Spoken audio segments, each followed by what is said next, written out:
네. 그러면 기조 강연 시작에 앞서서 잠시 안내 말씀 드리겠습니다. 저희는 지금 서울 캠퍼스에서 현장에서 진행을 하고 있지만 방역 수칙을 철저히 지키고 거리 두기와 손 씻기, 마스크를 철저히 지키고 학술대회를 진행하고 있음을 알려드립니다. 그리고 오늘 컨퍼런스는 전 과정이 기록되고 있습니다. 그 점 유의해 주시면 감사하겠습니다. 그리고 저뿐만 아니라 오늘 학술대회 개최에 힘써주시고 계신 황미애, 김경희 통역사님, 그리고 이영상 팀장님을 비롯한 채널 미디어 팀 정말 감사드리고요. 그리고 그 밖에도 저희 다문화 콘텐츠 연구소의 구성원 하나하나가 오늘 학술대회 개최에 힘써주셨습니다. 정말 감사의 말씀드리고, 그러면 마이크를 첫 번째 기조 강연 사회자이신 조영미 중앙대학교 다문화 콘텐츠 연구소의 교수님께 넘기도록 하겠습니다.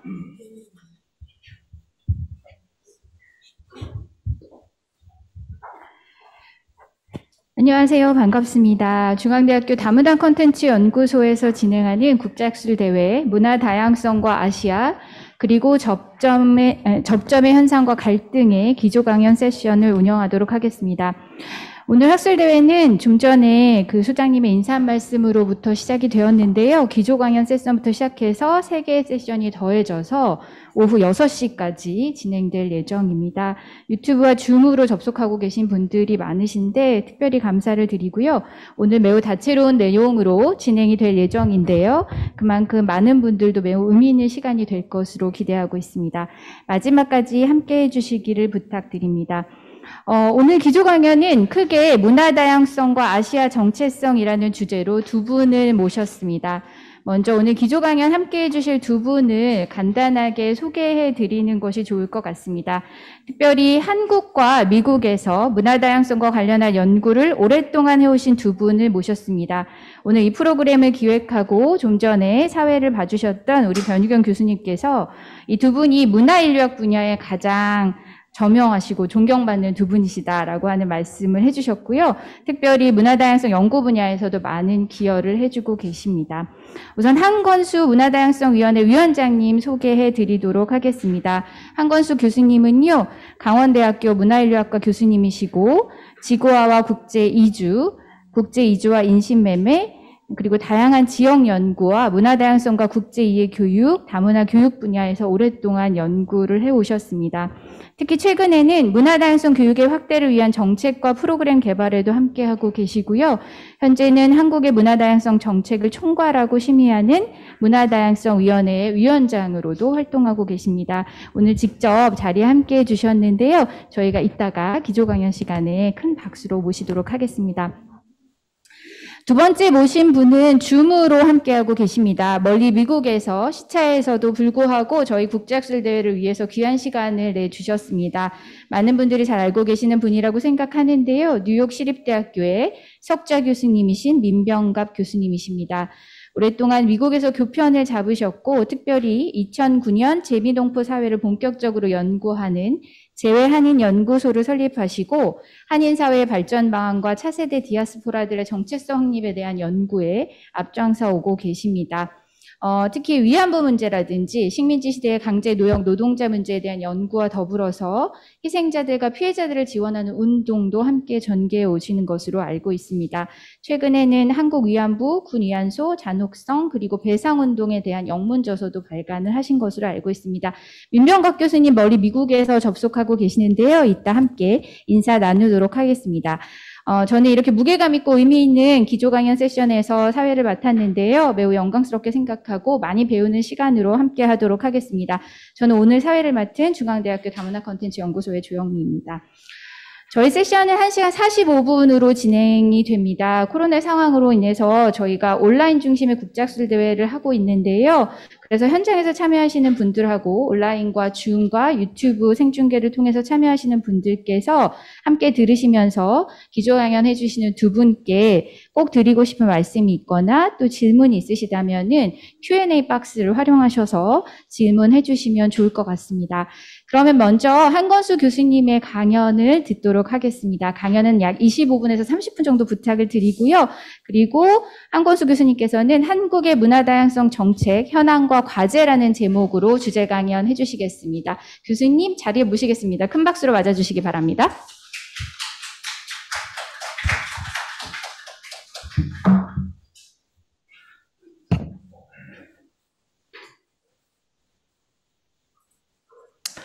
예, 안녕하세요. 방금 소개받은 강원대 문화인류학과의 한건수입니다.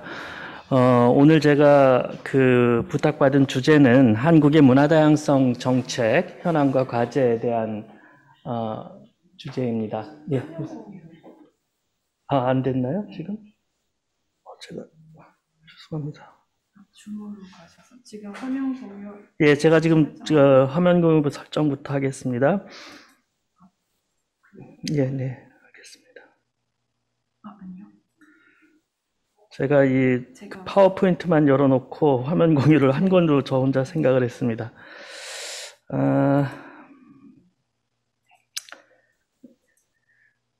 지금 화면 공유를 시작을 했습니다. 오늘 제가 부탁받은 주제는 한국의 문화다양성 정책에 대한 소개입니다. 그런데 제가 오늘 발표될 주제와 다른 선생님들의 발표 제목들을 쭉 보면서 조금 한 가지 먼저 설명을 좀 드려야 할 부분이 있어서 말씀을 좀 드리고자 합니다. 사실은 한국 사회에서 이 다문화주의 또는 이주민과 관련된 정책과 그리고 그런 논의들이 2006년 이후에 굉장히 많이 축적되어 있습니다. 그래서 이 문화다양성 의제가 제가 이따 발표에서 말씀을 드리겠지만 이주민과 관련된 의제 또는 다문화 사회의 어떤 정책과 교육과 관련된 의제로 한국 사회에서 오랫동안 논의가 돼 왔었습니다. 근데 이제 이런 맥락 속에서 이 문화다양성이라고 하는 개념과 정책이 한국에서 최근에 이제 쭉 강조되어 왔던 그 과정을 좀 오늘 설명드리는 것이 오늘 전체 이 학술 발표의 내용과 또는 기획을 조금 이해하시는 데 도움이 될 것 같아서 한 가지만 말씀을 드리면 실제 문화다양성이라고 하는 이런 문제 제기와 의제가 그동안 다문화 사회, 다문화 교육에서 동일하게 다루어졌다라는 말씀을 한 가지 드리고요. 그럼에도 불구하고 왜 한국 사회에서 최근에 정부나 어떤 학계뿐만 아니라 현장에서 이주민 관련된 활동을 해왔던 많은 활동가들이 문화다양성이라고 하는 의제를 왜 그들이 먼저 제기하고 있는가? 이건 어떤 한국 사회에 아주 조금 특수한 맥락이 있기 때문에 그런 겁니다. 그래서 오늘 그 맥락을 조금 소개해드리면 결국 기존에 우리 한국 사회에서 진행돼 왔던 이주민과 관련된 논의들이 단절되는 것이 아니라 그 이주민과 관련된 다문화 사회의 정책과 논의들이 지금 한국 사회에서는 문화다양성 의제로 어떻게 한 단계 지금 성장하고 있는지 그런 점에서 좀 이해를 해주시면 좋을 것 같습니다. 한국 사회에서 이 문화다양성 정책 또는 문화다양성 의제가 도입된 공식적인 계기는 아마 기억하실지 모르겠지만 2004년에 그 당시 이제 참여정부의 문화부 장관을 맡고 있었던 이창동 장관 임기 때 창의한국이라고 하는 그런 어떤 한국 사회 최초의 장기적 관점에서의 문화정책 제안이 이루어졌습니다. 이 창의한국의 이제 풀네임은 21세기 새로운 문화의 비전이라는 제목을 부제를 달고 있습니다. 이 정책은 사실은 2004년에 발표가 됐고 이듬해인 2005년에 단행본으로 출간될 만큼 어떤 한국 사회 문화 정책의 하나의 새로운 전환점이 될 거다라는 어떤 확신에 차 있었던 정책입니다. 이 창의한국은 2004년에 약 200여 명이 넘는 그런 전문가와 활동가들이 참여해서 만들어진 정책 비전입니다. 실제 이 정책 비전이 만들어지는 과정을 회고해 보면 저도 참여를 했더라고요. 근데 저는 제가 참여를 하면서 이게 어떤 맥락인지를 완전히 설명을 듣지 못한 상태에서 참여를 했습니다. 왜냐하면 이 창의한국 정책 비전을 만드는 이 핵심 전문가들이 약 집필위원이 따로 있었고, 그 다음에 한 20여 개가 넘는 소분과가 있었어요. 이 분과에서 각각 이제 자문위원들을 초청해서 그 자문위원들의 어떤 토론을 통해서 정책이 입안이 됐는데, 제가 그 당시 이주노동자들의 어떤 문화적 권리, 이 분과에서 참여를 했었습니다. 그리고 저는 이것이 이렇게 종합적인 문체부의, 그 당시는 문광부였죠. 문광부의, 장기적인 어떤 정책 비전인지 그 맥락은 이해하지 못한 상태에서 참여를 했는데, 결과적으로 이 책에서 굉장히 중요한 논의가 이루어집니다. 어떤 논의였냐면, 문화 정책을 근본적으로 혁신해야 된다라는 이제 문제의식이 있었던 거죠. 그리고 이런 어떤 그 혁신을 주도했던 그런 시민사회의 이제 이론가들, 예를 들면 민예총이라든가, 그 당시 이제 문화연대에서 활동하셨던 많은 학자와 활동가들이 이 문화행정과 문화정책의 혁신을 주도하면서 이제 문화비전을 만들어낸 거예요. 근데 이 책에서 보면 제가 말씀드렸듯이 이주노동자 분과가 있었고, 결혼이민자, 다문화가족 분과도 따로 있었고, 그런데 정작 이 종합보고서에서 보면 문화다양성이라고 하는 개념과 이것의 정책의 필요성을 이야기할 때 놀라운 것은 이주노동자나 다문화가족에 해당되지 않았다라는 거예요. 이거를 포괄하고 있는 개념이었다는 거예요. 그리고 오히려 이 창의한국이라고 하는 이 정책 비전에서 문화다양성의 어떤 핵심적인 영역을 세대, 계층, 지역, 젠더, 장애, 사실은 이 아이디어는 향후 2010년대, 2020년대 우리 정부의 문화정책에서 문화다양성의 영역을 이야기할 때 이 5가지가 계속해서 이어져 오는 거예요. 그러니까 저는 처음에 2014년에 이따 말씀드리겠지만 이 국내에서 법안이 만들어졌을 때 이 5가지 영역이 도대체 어디서부터 시작됐는가가 저는 찾지를 못했어요. 그러다가 제가 나중에 자료들을 뒤집어 보니 결국 이 2004년에 창의한국에서 문화다양성이라고 하는 개념과 문화다양성 정책의 주요 영역들을 설명했던 이 틀이 계속해서 이어져 오고 있었다라는 겁니다. 근데 이 창의한국이라고 하는 굉장히 의미 있는 이 장기적 문화정책 비전이 현실에 있어서는 그렇게 성공적이진 못했던 것 같아요. 그 원인을 저는 이제 나중에 이제 이 오늘 학술회의 결과가 단행본으로 출간될 때 좀 더 자세하게 설명을 드리겠지만, 기본적으로 문화 개념에 대한 혼선이 있어요. 이 책의 제일 앞부분에 일종의 서론 부분에서 문화 정책과 행정의 혁신을 위해서는 문화 개념이 변화해야 된다. 근데 그 문화 개념의 변화를 이야기할 때 가장 고민이 되는 것은 소위 인류학에서 얘기하는 포괄적이고 우리가 굳이 생활 양식의 총체로서 이야기하는 그 문화의 개념은 문화 정책을 위한 어떤 근본적인 그 개념으로서는 적절치 않다. 오히려 유네스코가 이야기하고 있는 문화 개념을 바로 우리 문화 정책의 근간으로 삼자. 이게 서문에 나옵니다.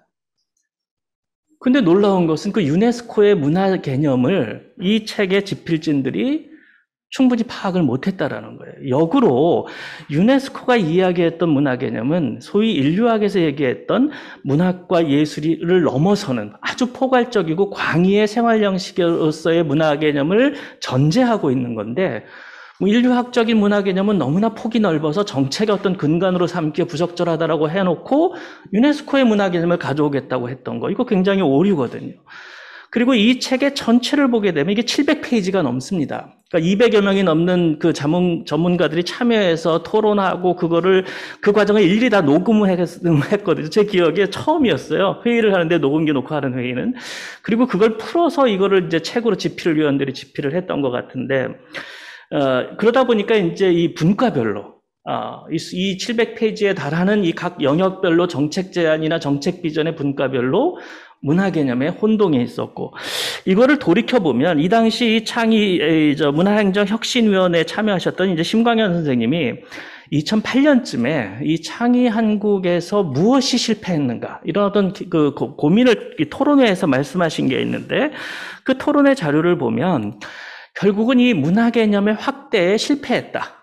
변화에 실패했다. 왜냐하면 이 정책을 입안하고 추진하는 소위 문화 행정의 관리들의 입장이 이런 어떤 새로운 문화 개념을 적용하는 문화 정책에 대해서 굉장히 낯설어했고 힘들어했고, 그러니까 이제 기존에 관행적으로 해왔던 문화 정책의 큰 틀을 벗어나지 못하는 그런 한계를 보였다라고 이제 평가를 합니다. 자세한 얘기는 나중에 단행본으로 출판되는 원고에서 좀 더 말씀을 드리도록 하겠습니다. 문제는 이렇게 입안된 문화 다양성 정책의 핵심이 2004년에 발표된 이후, 그리고 나중에 말씀드리겠지만 유네스코가 문화 다양성 선언과 협약을 진행했고, 협약에 한국 정부가 찬성을 했고, 그 직후에 이 논의가 한국의 문화 행정에서 사라졌다라는 거예요. 사라지게 된 계기는 이 한국 사회에서 벌어졌던 큰 두 가지 변화인데, 하나는 소위 말하면 이주민의 증가를 정책 차원에서 대응하기 시작한 2006년에 결혼이민자 종합정책이 나온 이후에 논의가, 이런 문화 다양성에서 제기됐던 논의가 이주민의 어떤 정책의 일환으로 수렴돼 버렸다라는 겁니다.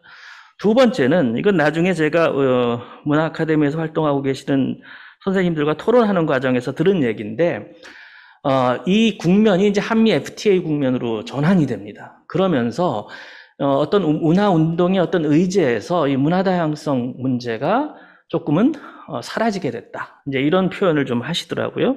그리고 이제 그 이후에 한국의 문화 다양성 정책이 제안했던 의제들이 소위 다문화 사회의 정책으로 수렴이 되고, 그 결과 어떤 문제가 발생했냐면, 문화 다양성의 문제는 한국 사회와 또는 한국 문화와 이주민의 문화 간의 다양성 문제로 협소해졌다라는 겁니다.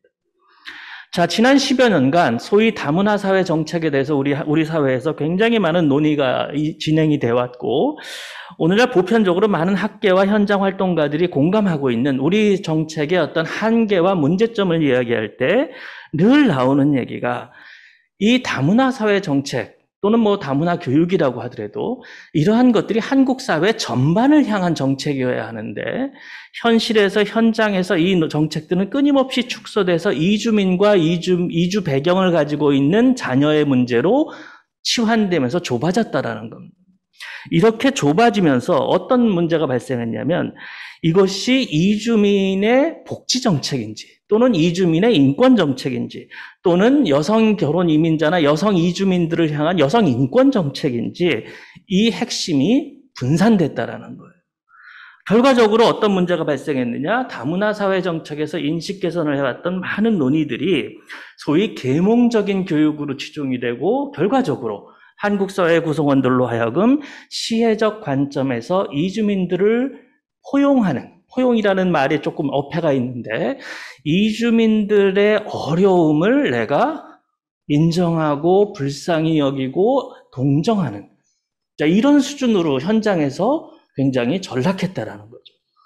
그러다 보니까 이러한 어떤 이주민의 문화적 권리나 이런 어떤 이주민들이 당연히 누려야 될 기본권의 문제로 이것이 확산되기보다는 끊임없이 우리 사회가 수용하고 받아줘야 하고 도와줘야 한다라는 계몽적 정책, 계몽적 인식 개선 또는 계몽적 어떤 교육으로 흘렀다라는 것입니다. 그 결과가 우리가 이제 말씀드리다 보면 뭐 2, 3년 전에 제주도에 예멘에서 오신 소위 난민지위 신청자들이라든가, 또는 뭐 최근에 한국사에서 벌어지고 있는 여러 가지 이주민과 관련된 갈등에서 지난 10여 년에 우리 국사회가 노력해왔던 정책과 그 결실이 일종의 사상 누각이었음을, 모래 위에 지은 성에 불과했음을 우리가 목도하게 된 것입니다. 그러다 보니까 현장에 있는 이주민들을 지원하고 어떤 다문화 가족들을 지원했던 많은 활동가들이 이러한 정책이 지속된다면 이건 오히려 우리 사회의 어떤 다문화 사회로 이행하는 과정에서도 문제가 있는 것이다. 또한 이러한 것들이 어떤 다문화 사회의 정책 또는 다문화주의라고 하는 그 자체가 잘못돼서 이런 것이 아니라, 왜 이것이 한국 사회에서는 한국 사회 전체의 문제의식이 아니라 이주민을 향한, 이주민에 대한 또는 이주민을 향한 의식과 정책으로 협소하게 된, 이거를 극복해야 되는데, 그 극복하는 과정에서 많은 현장에서 문화 다양성 개념에 주목하기 시작한 겁니다. 학자들도 이 문제에 대해서는 오랫동안 지적을 해왔고, 그러한 과정에서 이제 그러면 이 문화다양성 정책이 한국 사회에서 저변에서부터 새로운 주목을 받게 됐다라는 것이죠. 그런데 이제 우리의 문화정책에서 문화다양성 부분은 문체부가 어떻게 보면 문화체육관광부가 지난 10여 년간 다문화 정책에 있어서 사실은 주변화된 부서로 위축돼 있었다라는 거예요. 이 문제를 여성가족부와 법무부가 뭐 사회통합이라든가 또는 뭐 다문화가족 정책이라든가 이런 것으로 두 부처가 이제 주도하게 되고 나머지 부처들은 이제 이 두 부처의 주도하에 협력하는 관계였고 문화부 자체가 이 문화다양성 의제를 가지고 다문화 사회의 문화 비전과 문화 정책을 논의하지 못했다라는 점입니다. 그런 과정에 있는 문체부가 이제 그 새로운 전환을 하게 되는데 그 전환의 계기는 유네스코를 비롯한 국제사회에서의 그 꾸준한 이 노력과 꾸준한 어떤 정책 아젠다 형성을 이제 우리 사회가 공식적으로 수용하는 이제 별도의 과정을 통해서 진행이 됐다라는 겁니다. 시간이 예상보다 많이 흘러서 지금 발표 내용을 많이 줄여야 될 것 같습니다.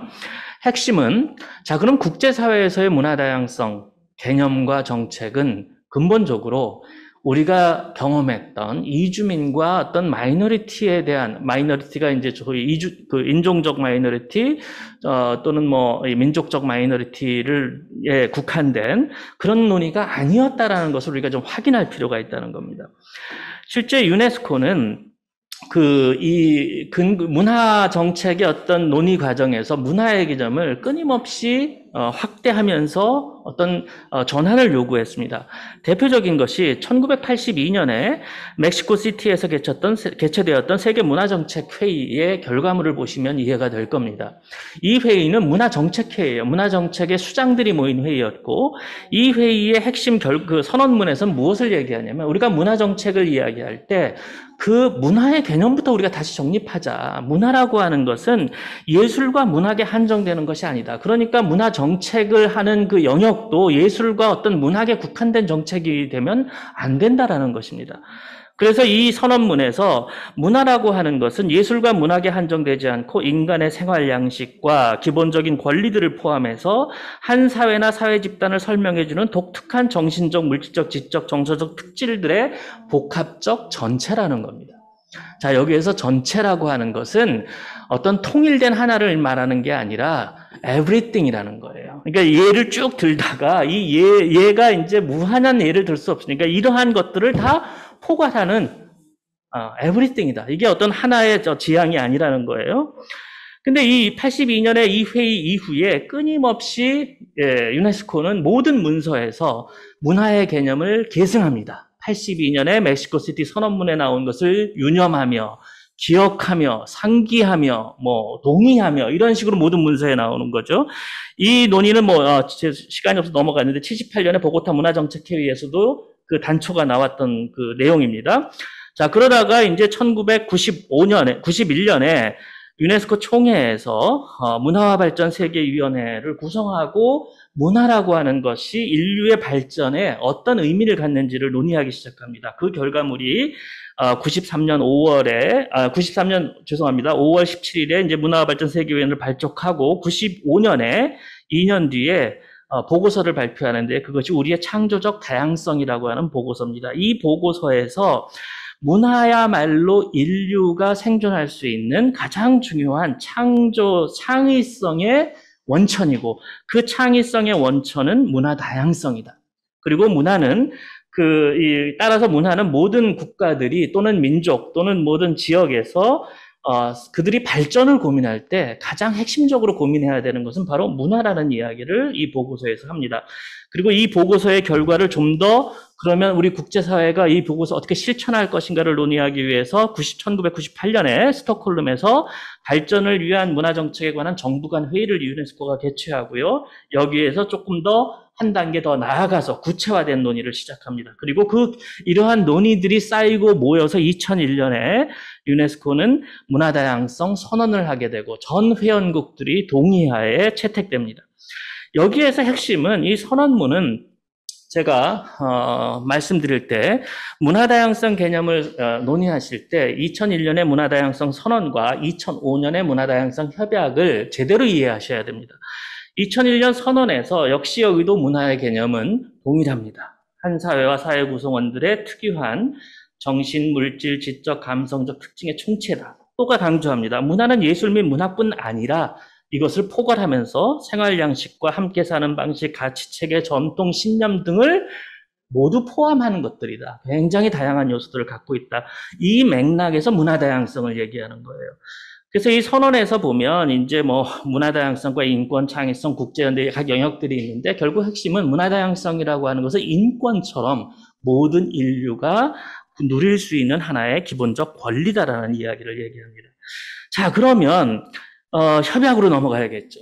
그러면 2001년에 이 선언을 발표하고 국제사회는 이제 어떤 얘기를 하냐면, 자, 선언은 너무나 당연하고 지극히 아름답고 좋은 얘기예요. 모두가 박수 칩니다. 근데 박수 치고 끝나면 안 되잖아요. 이제 실천해야 되니까. 자, 그러면 구속력을 갖는 것을, 국제법상의 구속력을 갖는 걸 만들어야 되니까 협약을 만듭니다. 근데 협약을 만들면 어떤 문제가 생기냐면, 여러분 강제적으로 의무화시키려면은 지켜야 될 의무를 명확하게 제시를 해야 돼요.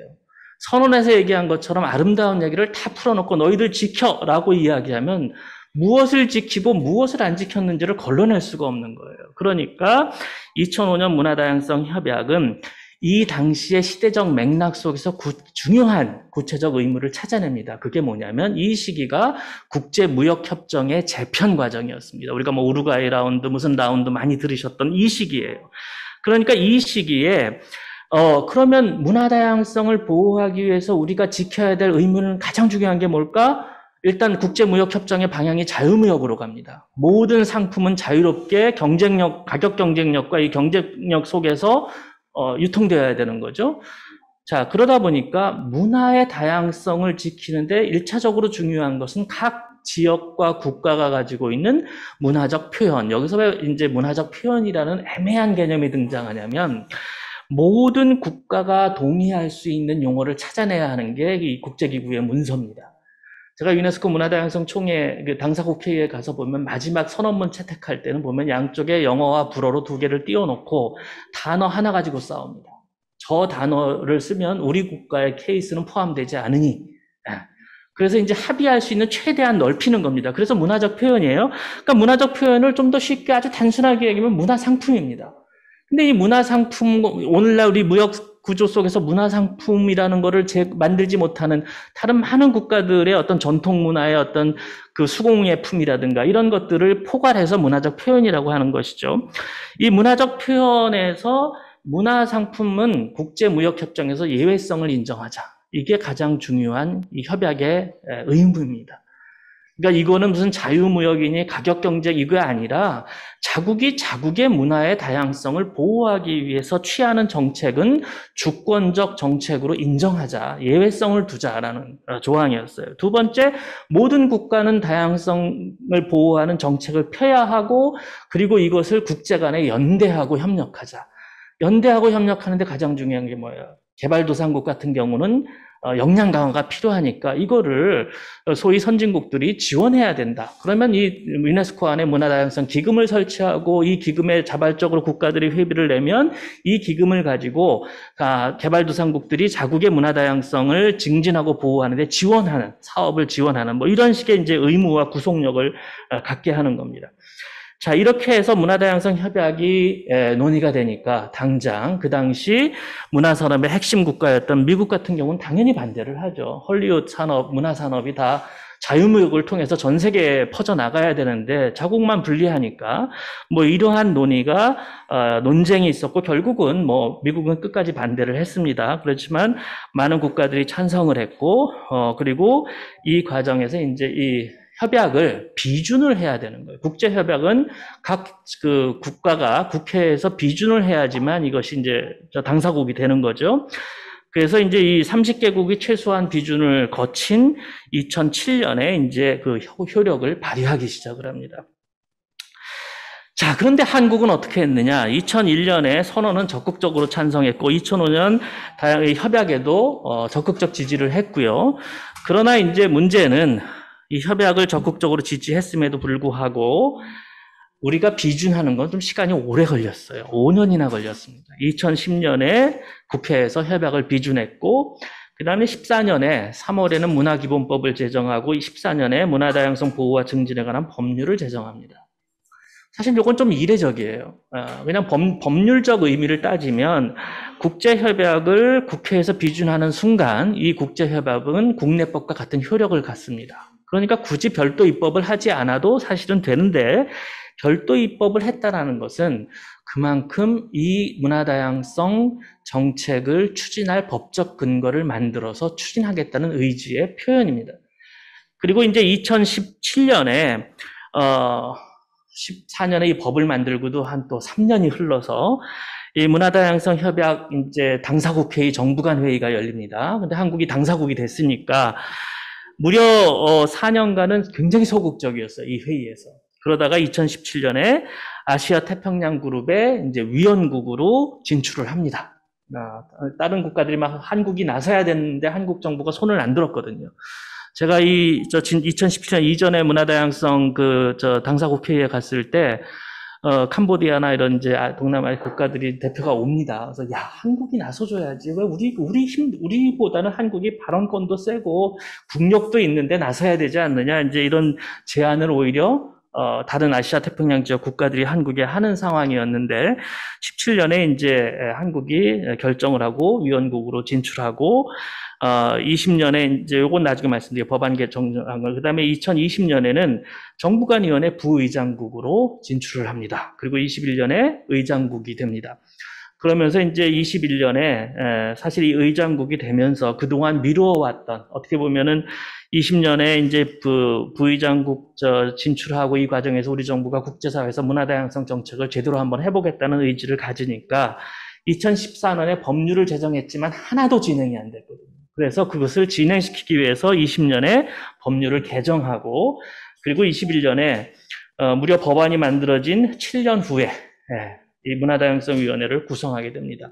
문화다양성위원회가 구성을 그동안 못했던 가장 핵심적인 이유는 이게 원래 총리실 산하에 두게 돼 있는데, 총리실에 있었던 기존의 이제 뭐 외국인 정책위원회, 다문화가족 정책위원회, 외국인력 정책위원회, 이 기존 위원회들이 각각 이제 뭐 법무부, 여가부, 고용노동부가 이제 간사부처거든요. 그러니까 각 간사부처들이 또 하나의 위원회가 들어오는 거를 꺼려했고, 또 전문가들도 이 세 개 위원회가 있을 필요가 없대가 다 하나로 합쳐야 된다, 이런 논의를 하고 있었기 때문에 사실은 이게 설립하기가 쉽지가 않았죠. 그래서 현실적으로 그러면 문체부 안에 두겠다. 그래서 문체부 안에 두게 돼요.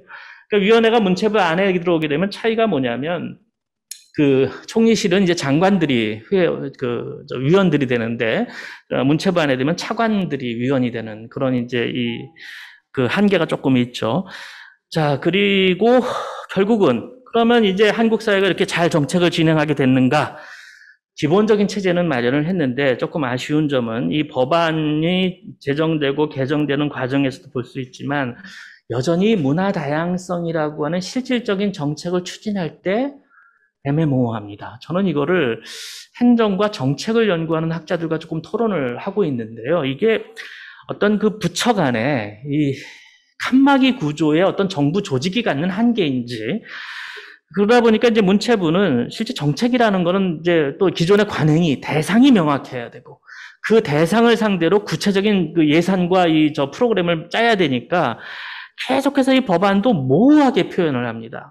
그러니까 문화 개념을 그렇게 확대했음에도 불구하고 다시 이 법안을 보면, 간단히 말씀드리면, 인류의 문화유산이 표현지능 전달되는 데 사용되는 방법의 다양성과 예술적 창작의 보고에 대해서 다양성을 포함한다. 뭐 이렇게 좋은 얘기 다 썼는데, 실제로 국가와 지방자치단체는 어떤 일을 해야 하는가, 그것을 규정한 3조에 보면은 문화다양성에 기반한 문화예술 활동을 권장, 보호, 육성하며예요. 그러니까 여전히 어떤 한국 사회의, 한국 문화의 어떤 장기적 비전으로서의 문화정책이라기보단 기존에 관행적으로 해왔던 문화예술 활동에 국한된 정책으로 이게 좁히려고 하는 그런 어떤 정책 담당자들의 어떤 경향이 있다라는 겁니다. 그러다 보니까 결국 오늘 제가 이제 말씀드리는 핵심은, 우리 사회의 문화다양성 정책이 여전히 1차 기본계획이 나왔음에도 불구하고 문화정책 전반보다는 문화예술 안에 국한되려고 하는 그 관행이 여전히 유지되고 있다. 그러다 보니까 이 문화다양성 정책에서 우리가 지금 해야 할 시급한 의제들을 문화다양성 정책이 하지 못하고 있다는 거예요. 핵심적인 건 말씀을 드리면 이주민과 어떤 이주민만을 대상으로 하는 것에서 극복해야 되는데 이거는 일정 부분 넘어서고 있어요. 왜냐하면 이 법안의 시행령에 보면 문화다양성 교육을 의무화해야 되고 공직사회부터 의무화해야 되고 이런 시행령이 있기 때문에 실제 이 문화다양성 교육 분야가 지난 2014년 이후에 굉장히 꾸준하게 발전을 해와서 지금은 문화다양성 교육은 이주민과 한국 문화 간의 다양성을 하는 것뿐만 아니라 한국 사회 내부의 다양성을 증진할 수 있어야 된다. 이해할 수 있어야 된다. 그래서 세대 간의 어떤 문화 다양성, 지역 간의 문화 다양성, 젠더 또는 이 장애 여부 이런 것까지 다 포함이 되고 있거든요. 그런데 그런 것들이 진행이 되고 있을 때 거의 핵심 아이디어는 뭐냐면 문화 다양성을 한국 사회의 맥락에서 볼 때 지금 우리가 강조해야 될 것은 당연히 문화 간 다양성은 기본인데 한국 문화 내의 다양성도 포괄해야 된다. 그러니까 한국 문화 내부의 다양성 플러스 문화 간 다양성까지 들어와야 된다라는 거고 여기에서 이제 기본적인 아이디어는 더 이상 국가나 민족이 문화의 단위가 아니라는 겁니다. 그러니까 이미 이민국가 같은 경우 도대체 미국 문화가 뭡니까? 미국 안에 존재하는 수많은 민족과 인종들이 다 뒤섞여 있기 때문에 하나의 국가 문화라는 것은 미국이라는 그 국가가 문화의 단위가 될 수 없다는 거죠. 한국도 마찬가지죠. 그런 면에서 보면 한국도 이주민이 끊임없이 증가하고 있고 두 번째 민족도 마찬가지라는 겁니다. 전 세계에 700만 명이 넘는 약 750만에 달하는 해외 글로벌 한민족 디아스포라가 있어요. 이분들은 다양한 국가와 지역에서 생활하고 있고 2세, 3세, 4세까지 넘어가면서 그들의 문화는 소위 한반도 안에서 살아왔던 같은 민족이지만 동일한 문화의 단위가 아니라는 겁니다. 동일한 문화의 단위가 아니라는 말씀이 많은 부분을 공유하고 있지만 그럼에도 불구하고 그러면 코리안 아메리칸 4세와 지금 한반도에 살는 사람들이 똑같은 문화를 갖고 있어야 된다? 아니라는 거예요. 그러니까 더 이상 민족과 국가가 문화의 단위가 아닌 상황에서 그렇다면 우리가 고민해야 될 문화 다양성은 한국 사회 내부, 한국 문화 내부의 다양성을 당연히 존중해야 되고 소위 민족적 소수자 또는 인종적 소수자, 이주민에 해당하는 분들은 한국 사회 내 수많은 소수자들의 하나인 거라는 거죠. 그 속에서의 다양성의 문제로 이해해야 될 필요가 있다. 이렇게 말씀을 드리고 그런 의미에서 이제 마지막으로 우리 사회의 문화 다양성의 장들을 굉장히 다양한 조합으로 우리가 상상해야 된다. 구성해야 된다. 그래야 정책이 눈에 보이는 것이고 이 다양한 현상들이 문화 다양성의 정책으로 들어올 수 있다는 거예요. 대표적으로 종교를 예를 들어볼게요. 사실 최근에 우리 사회의 문화 다양성 정책이 국제사회에선 당연하게 굉장히 중요한 문화 다양성의 핵심 의제임에도 불구하고 우리가 기피하는 게 있습니다. 종교의 갈등. 네. 여기서 보면 당장 우리 대구에서 벌어지고 있는 이슬람 사원 건축 반대 운동.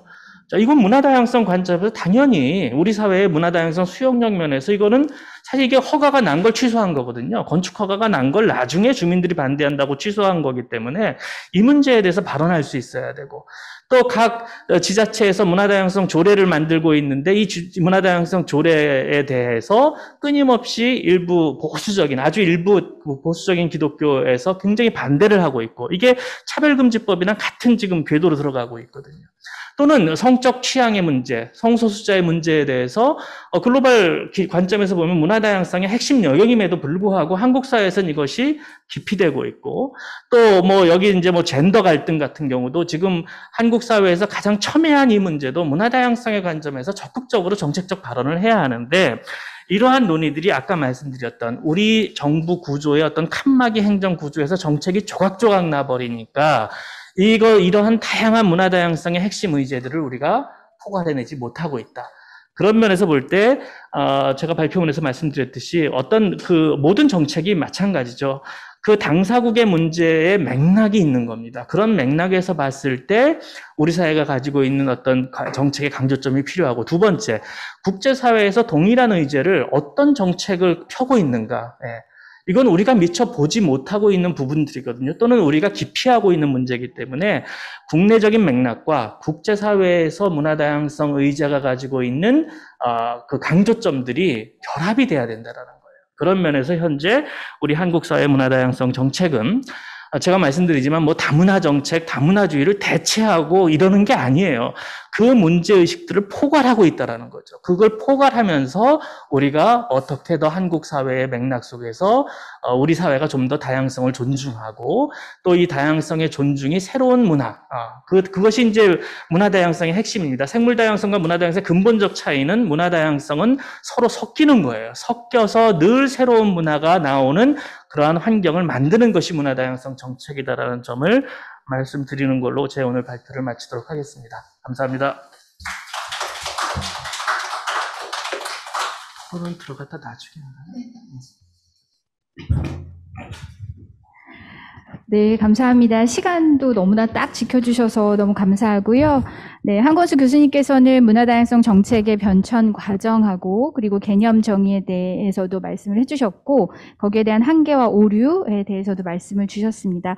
더 나아가서 국제규범과의 그리고 의제와의 연계성을 가지고 국가주의를 넘어서는 노력, 그리고 경계를 넘는 노력을 통해서 포괄적인 다양성, 그래서 새로운 문화를 또 창조하는 그러한 영향력까지 발휘하는 것이 필요하다라고 하는 것들을 강조해 주셨습니다.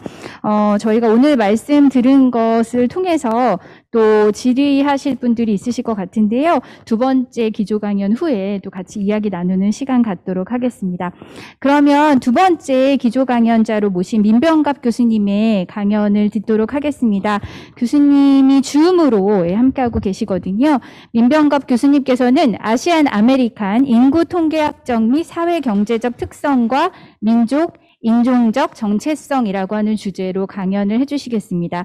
특히 최근에 아시안에 대한 혐오 범죄가 많이 발생하고 있는 미국의 이야기를 통해서 많은 시사점을 얻을 수 있을 것 같습니다. 민병갑 교수님 시차 때문에 굉장히 늦은 저녁에 참여하고 계시는데요. 교수님 발제 부탁드립니다. 큰 박수로 맞아주시기 바랍니다.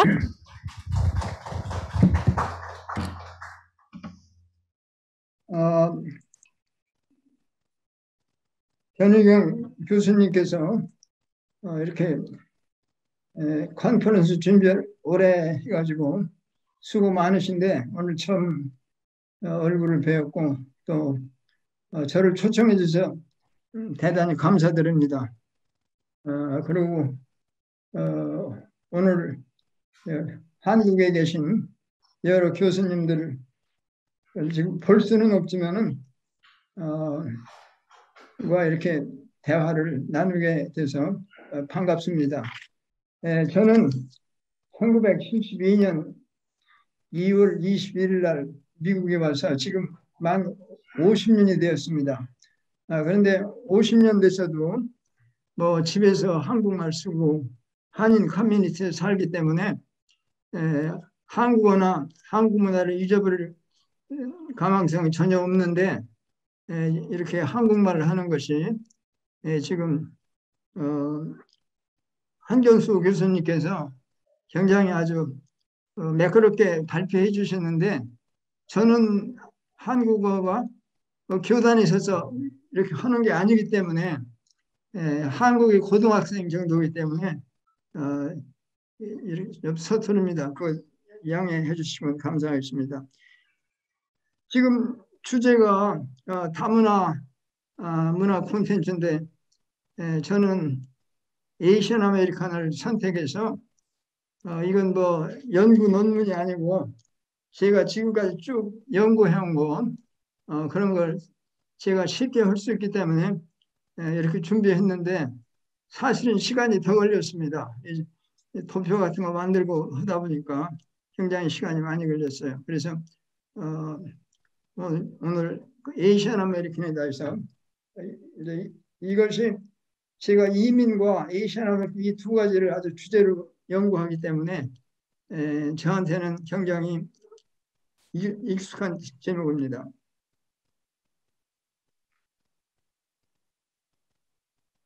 그런데 여기 저 목차가 우선 이제 이민부터 시작해야죠.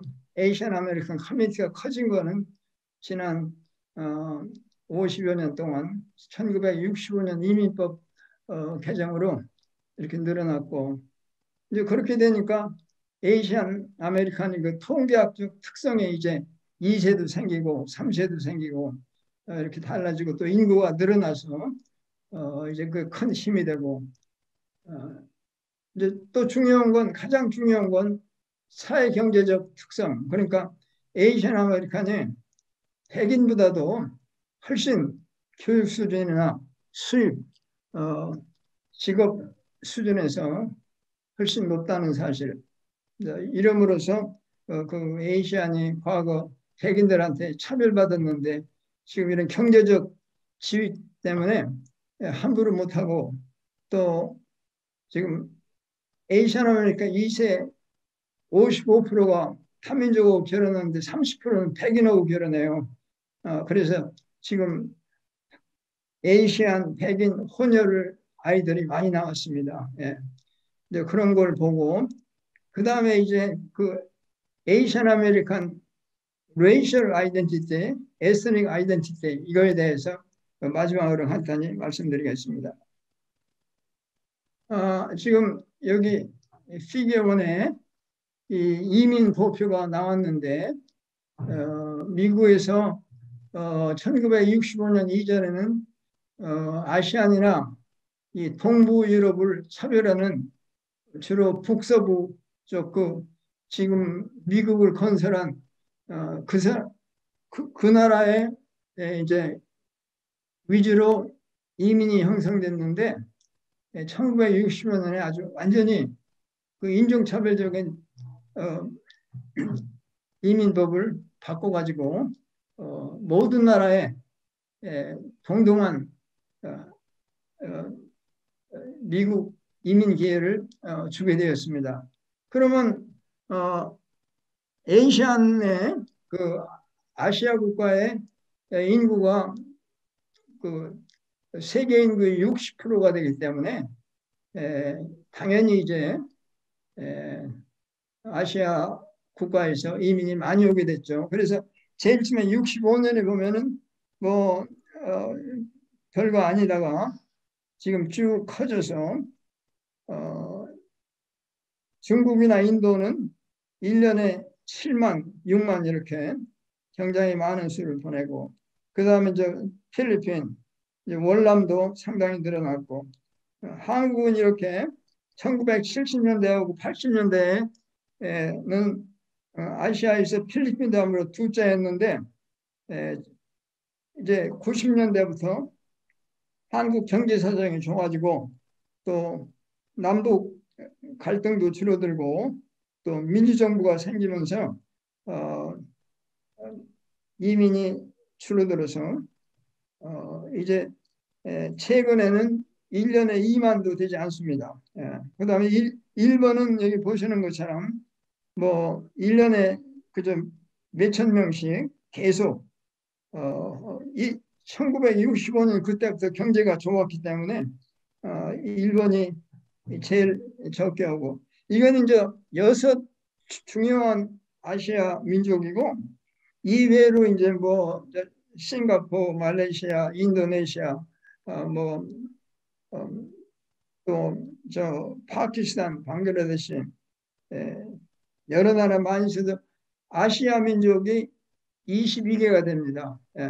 그런데 요 6개는 주요 아시아 민족이고, 이제 지금 저 중국이 이렇게 커진 거는 제일 처음에는 중국에 이민이 얼마 없었는데, 왜냐하면 1960년대는 미국하고 중국하고 적국이었기 때문에 중국에서 이민을 안 보냈는데, 이제 1982년에 중국과 미국 정부가 국교 정상화를 해서 이제 그때 막 보내기 시작하고, 사실은 이제 중국이 자본주의로 전환해서 많은 젊은이들을 미국에 보내서 그런 매니저리얼 스킬을 배워서 이제 오게 장려해가지고 학생들이 굉장히 많이 늘었어요.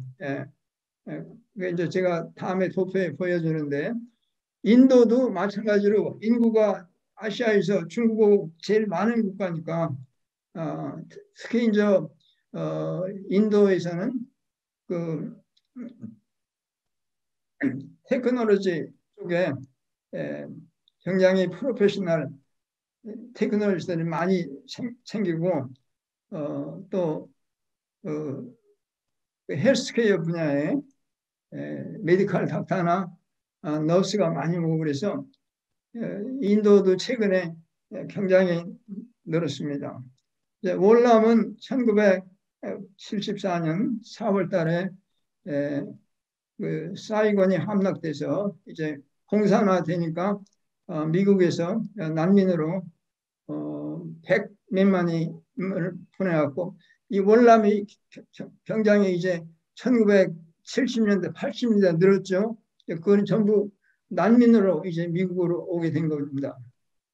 그런데 월남도 1972년에 이제 미국과 국교 정상화를 해서 이제 그 다음부터는 난민으로 오지 않고 그냥 이민자로서 지금 많이 오고 있습니다.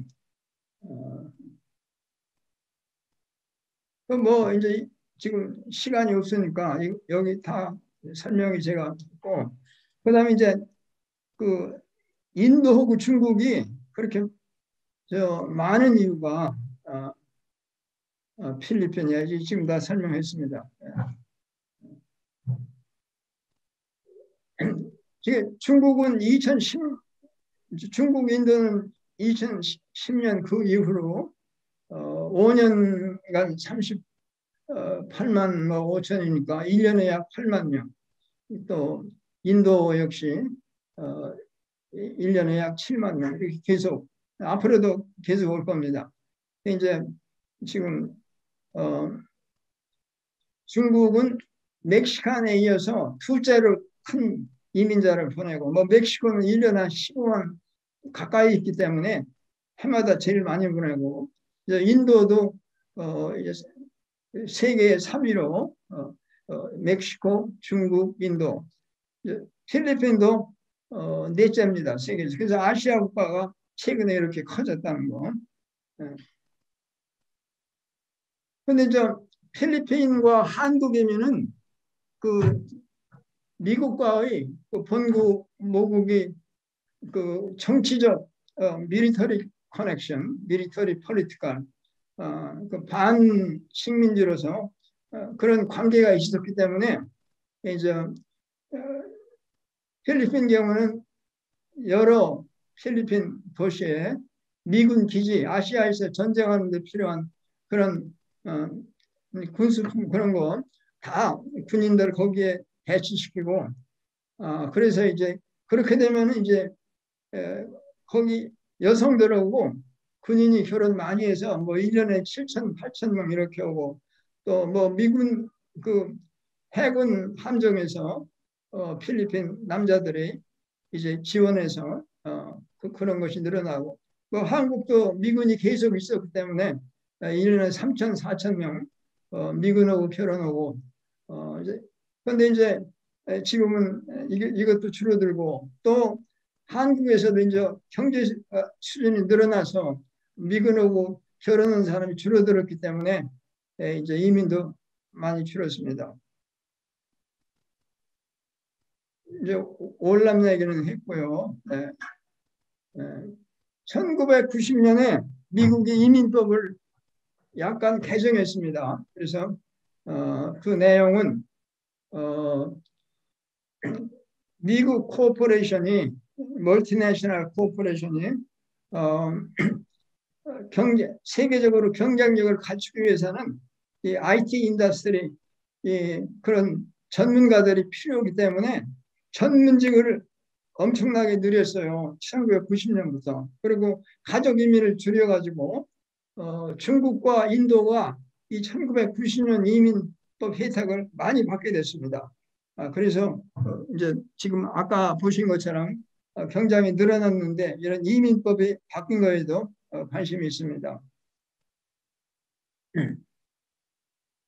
그럼 지금 인도, 중국 그 학생들 비율이 여기 지금 보세요. 미국에 오는 유학생이 매년 10만이 넘는데 이거는 그 해에 10만이 온다는 게 아니고 매년에 미국에 있는 유학생 수를 이제 조사해서 이렇게 통계가 나온 건데 아시아 계통이 66%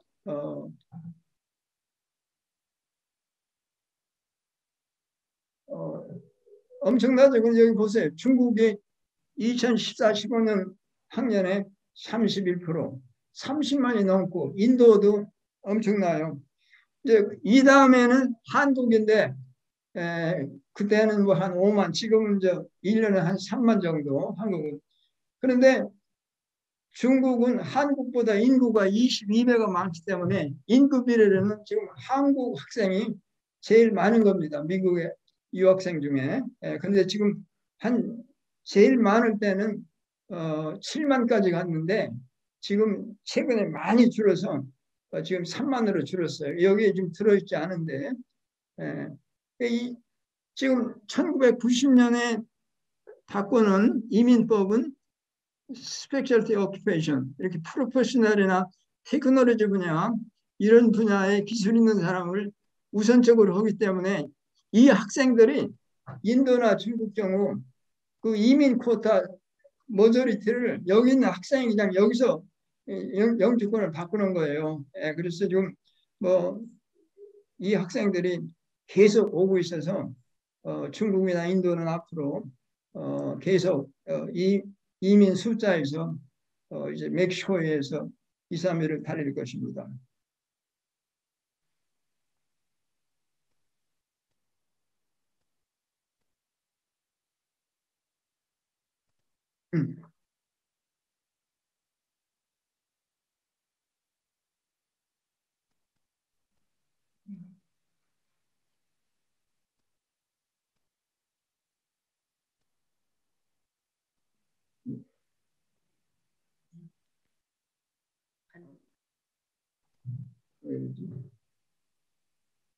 미안합니다. 이게 지금 움직이지 않는데. 예.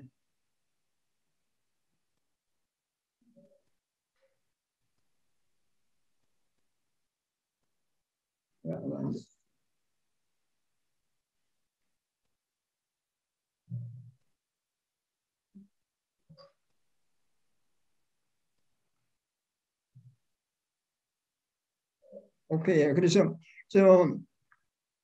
이제 이민에 대한 자료는 끝났고 그다음에 이제 이민자가 이렇게 늘어서 이제 아시안이 얼마나 늘었는지 지금 여기 통계를 보여주고 있습니다. 1970년에는 아시아 인구가 1,400만으로 미국 인구의 0.7%를 차지했는데 지금 2020년에 보세요. 2,400만으로 미국 인구의 7.2%를 차지하였습니다. 여러분들 여기 제일 위에 미국 인구를 보면은 계속 증가했는데 이거는 이민자 때문에 그렇습니다. 1년에 한 120만 이렇게 오는데 미국 자연적인 인구 증가는 전혀 없는데 이민 때문에 지금 3억 2,800만으로 이렇게 늘었습니다. 그래도 그렇게 인구가 늘었어도 이 에이시안이나 히스패닉은 이민을 제일 많이 왔기 때문에 이 두 큰 집단은 인구와 미국 전체에 차지하는 비율이나 전체 인구가 엄청나게 늘었습니다. 히스패닉은 지금 19%, 미국 인구의 19% 차지하고 이게 뭐 6천 몇백만으로 되어 있고 에이시아는 24 밀리언, 2,400만 지금 7%를 차지하고 있습니다. 그럼 여러분들 백인을 보면은 백인이 1970년에 88%였는데 지금 60%고 앞으로 2035년 정도면은 백인이 50%가 못돼서 미국의 어느 민족도 머저리티가 되지 않기 때문에 이거는 미국 정치나 딴 분야에 크나큰 영향을 끼칠 수 있습니다. 지금도 뭐 엄청나게 바뀌어서 옛날에는 뉴욕의 60년대에는 백인이 뭐 7, 80%인데 지금은 백인이 한 7%밖에 안 되고 이제 또 백인은 사립학교 많이 보내니까 공립학교 비율은 이 정도로 병원이나 모든 게 지금 아주 이민자가 완전히 바꿔놨어요. 예.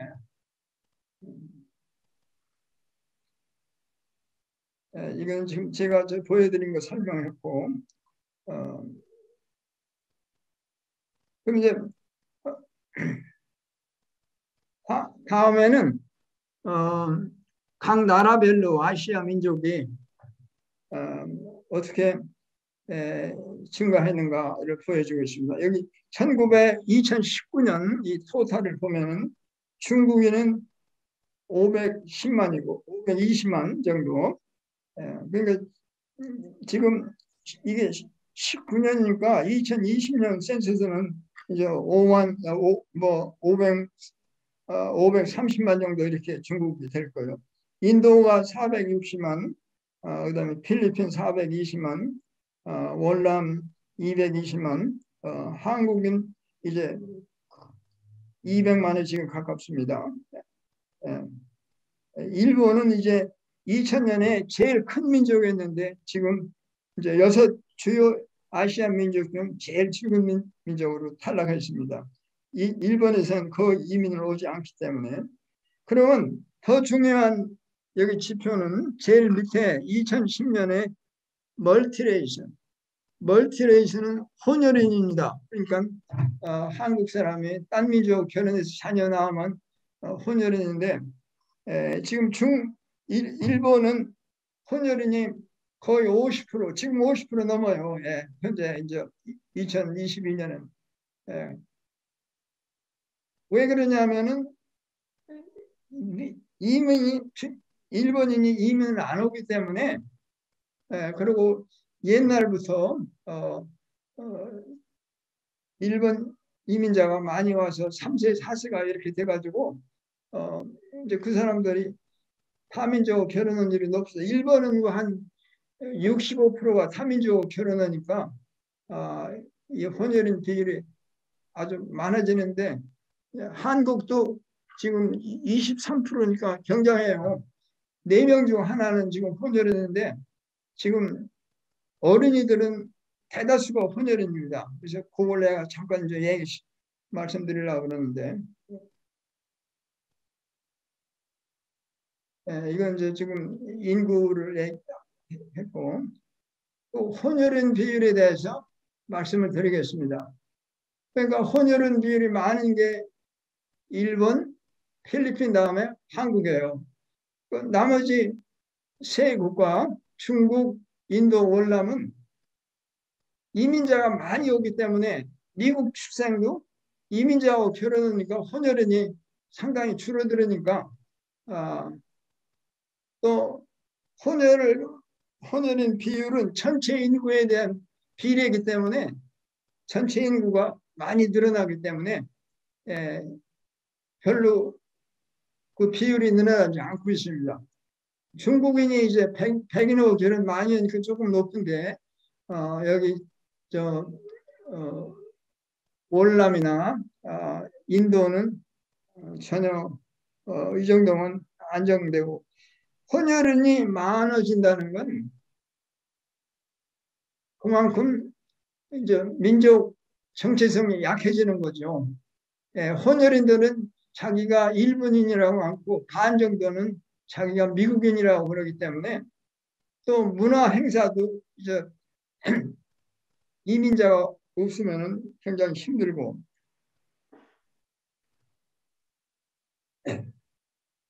그래서 앞으로도 한국에서 이민이 많이 와야 한국의 혼혈인 비율이 낮아질 겁니다. 그런데 지금 여기 3번을 보면 이 1.5세나 2세 아시아는 현재 55%가 타민족 혼입니다.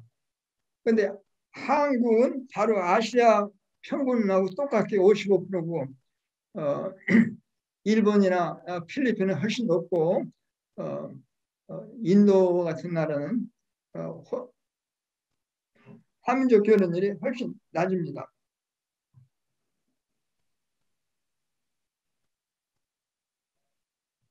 요건 지금 제가 재미있는 현상이라 여러분한테 우리 한인 2세 조견 비율이 55%, 타민족 결혼율이 55%면은 그 태어난 아이는 71%가 혼혈인이 돼요. 이제 그게 왜 그렇게 되나 이제 이해가 안 되는데 55% 말고 45% 한국 사람하고 결혼한 사람은 두 사람이 한 가족을 만들기 때문에 2로 나눠야 되고 타민족하고 결혼한 건 한 사람이 한 가족이기 때문에 결국은 이걸 계산하면은 혼혈인이 71%가 돼요. 그러니까 지금 3세 한인들은 71%가 혼혈인입니다.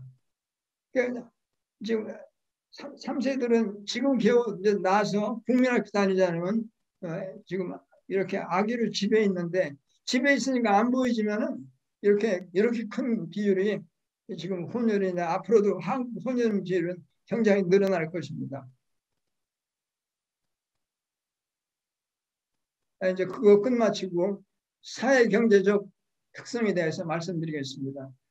사회 경제적으로 아시안이 백인보다 훨씬 높고 딴 소수민족보다는 아주 훨씬 높은데 그게 여기 지금 숫자상으로 나와 있어요. 이제 밑에 있는 건 샘플 사이즈이기 때문에 그 숫자는 문제가 안 되고 이 퍼센테이지가 중요한데 대학 졸업률이 미국 출신 주로 미국에서 나왔죠. 92%가 백인은 미국 출생인데 39%가 대학 졸업했어요. 이거 최근 데이터인데 그런데 이 아시안 계통은 제가 두 가지로 나눈 거는 경제 수준이 높은 나라에서 난 아시안과 또 조그마한 아시안 최근에 이민이 시작한 그런 방글라데시 뭐 파키스탄 인도네시아 이런 나라에서 그 사람들은 수준이 낮기 때문에 제가 그걸 분리해서 보여드립니다. 그러니까 하이 스테이터스는 아까 말한 여섯 민족하고 타이완이 제가 포함됐어요. 타이완은 굉장히 교육 수준이 높아요. 조그만 나라지만. 그래서 여기 보면 62.5% 아니에요. 대학 졸업률이. 그런데 백인은 39%니까 비교가 안 돼요. 그런데 아시아 조그만 국가에서 최근에 온 이민자나 그 자녀들을 종합한 건데 여기 41%고 백인보다 높잖아요. 그러니까 아주 아시안이 이 교육의 수준이 높다는 것은 뭐 학교에서나 미국 미디어나 아주 잘 알려진 사실입니다. 그 다음에 이제 높은 직업이 두 개가 이제 그 프로페셔널 오큐페이션 그렇잖아요. 매니저리얼 오큐페이션인데 그 비율을 봐도 아시안이 백인에 지지 않습니다. 프로페셔널 비율은 백인들은 28%인데 그 아시안은 40%또 작은 나라에서는 아시안들도 26%또 여기 연수입도 미디언 하우스홀드 인컴 백인은 8만 5천인데 이쪽 아시아는 훨씬 높죠. 그래서 사회 경제적으로 백인보다 앞서고 있습니다. 이제 사실은 우리가 파워가 없기 때문에 아시아는 소수민족이지만은 실제 머저리티 도미넌 레이시보다 훨씬 높은 나라는 굉장히 보기 힘든데 지금 미국에서 그런 게 일어나고 또 오스트랄리아나 캐나다, 뉴질랜드 과거 영국 식민지로 이렇게 아시안이 많이 와서 거기도 마찬가지 현상입니다. 예, 이거 다 좀 했고요. 예. 그러면 이제 간단히 왜 아시안이 근데 이제 2세는 더 높아요. 그래서 요새 이제 왜 아시안이 이렇게 학력이 높고 학교에서 어, 성적이 좋냐 이런 거에 대해서 이제 여러 가지 연구가 있는데 그 연구 내용을 여기 지금 간단히 이제 소개했는데 이제 여기서 가장 중요한 건 하이퍼 셀렉티비티 오브 에이션이 이민자가 엄청나게 그 나라에서 선택된 사람들이 왔기 때문에 그 예를 들면 중국 경우는 중국 내에서 대학 졸업자는 4%밖에 안 되는데 중국에서는 이민자는 50%가 대학 나왔습니다. 뭐 그 사람들의 많은 경우 여기 와서 이제 학교를 다니는 사람도 많이 있고 그러면 중국 2세는 63%가 대학 졸업이요. 그러니까 두 가지 요소 때문에 아시안 학력이 높은 거죠. 하나는 이민자가 아주 선택돼서 온 거고 둘째는 그 자녀들이 또 부모보다 더 높으니까 여기 미국 평균은 28%인데 이렇게 중국 이민자는 50%고 중국에 아주 학력 높은 사람이 인구가 많기 때문에 바늘구멍으로 아주 여기서 공부한 사람들이 주로 영주권을 받아서 이렇게 됐습니다.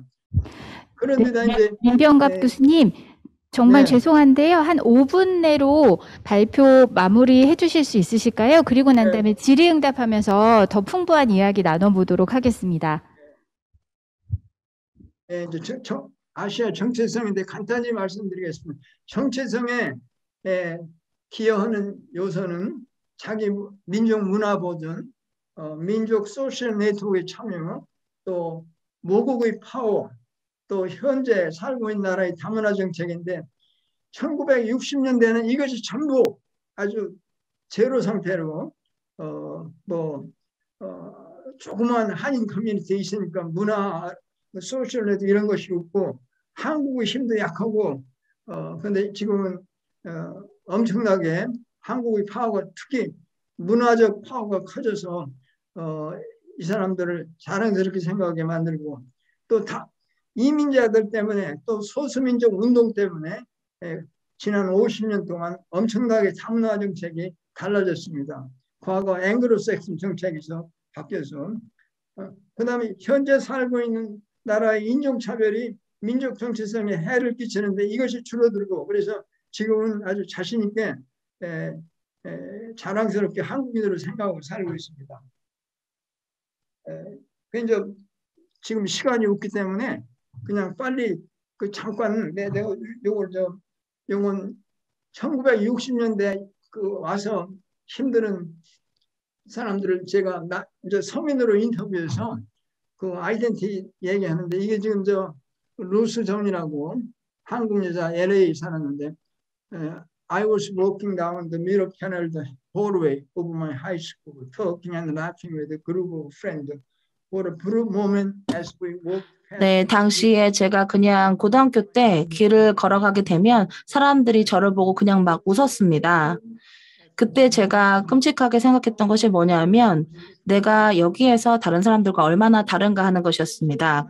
왜냐하면 제가 주변에서 그때 볼 수 있는 사람들 모두 다 백인 뿐이었고 그리고 나는 그렇지 않다는 걸 알고 있었기 때문입니다. 그래서 그런 사실을 마주하고 나서 저는 내가 얼마나 내가 여기에서 온 것이 아니다. 나는 내 나라를 부정하고 있다라고 얘기하더라도 그러한 민족 정체성을 부정할 수는 없다라는 것을 알게 되었습니다. 그래서 민족 정체성을 다시 찾고 싶다라는 생각을 하게 됐고 그래서 결과적으로 저는 그러한 것을 부정하려다 보니까 저 스스로 백인이라고 말을 하고 싶어 했었던 것 같습니다.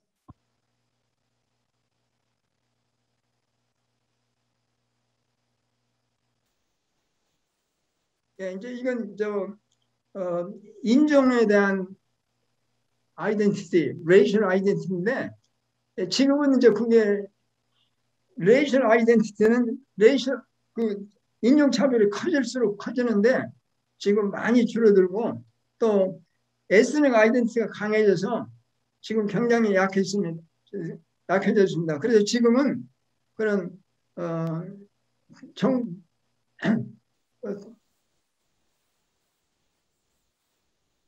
이제 특정한 사람들만 뭐 아시안 정치인이나 또 아시아 에이션 아메리칸 기관 이런 사람들은 인종 아이덴티티가 강하지만 지금 보통 사람은 100명 하면은 2세들이 그저 5% 정도가 자기는 에이션 아메리칸이라고 그러는데 대부분은 이제는 에스닉 아이덴티티를 자기를 부르고 있습니다. 뭐 팬데믹 기간에 많이 여기 바이올런스 당하고 그랬는데 이건 범죄고 백인 중에서 대학을 못 나온 사람, 그렇지 않으면 숙인들 어려운 사람들이 주로 이제 아시안 범죄를 한 거고 일반에서는 그런 인종차별이 많이 없어졌습니다.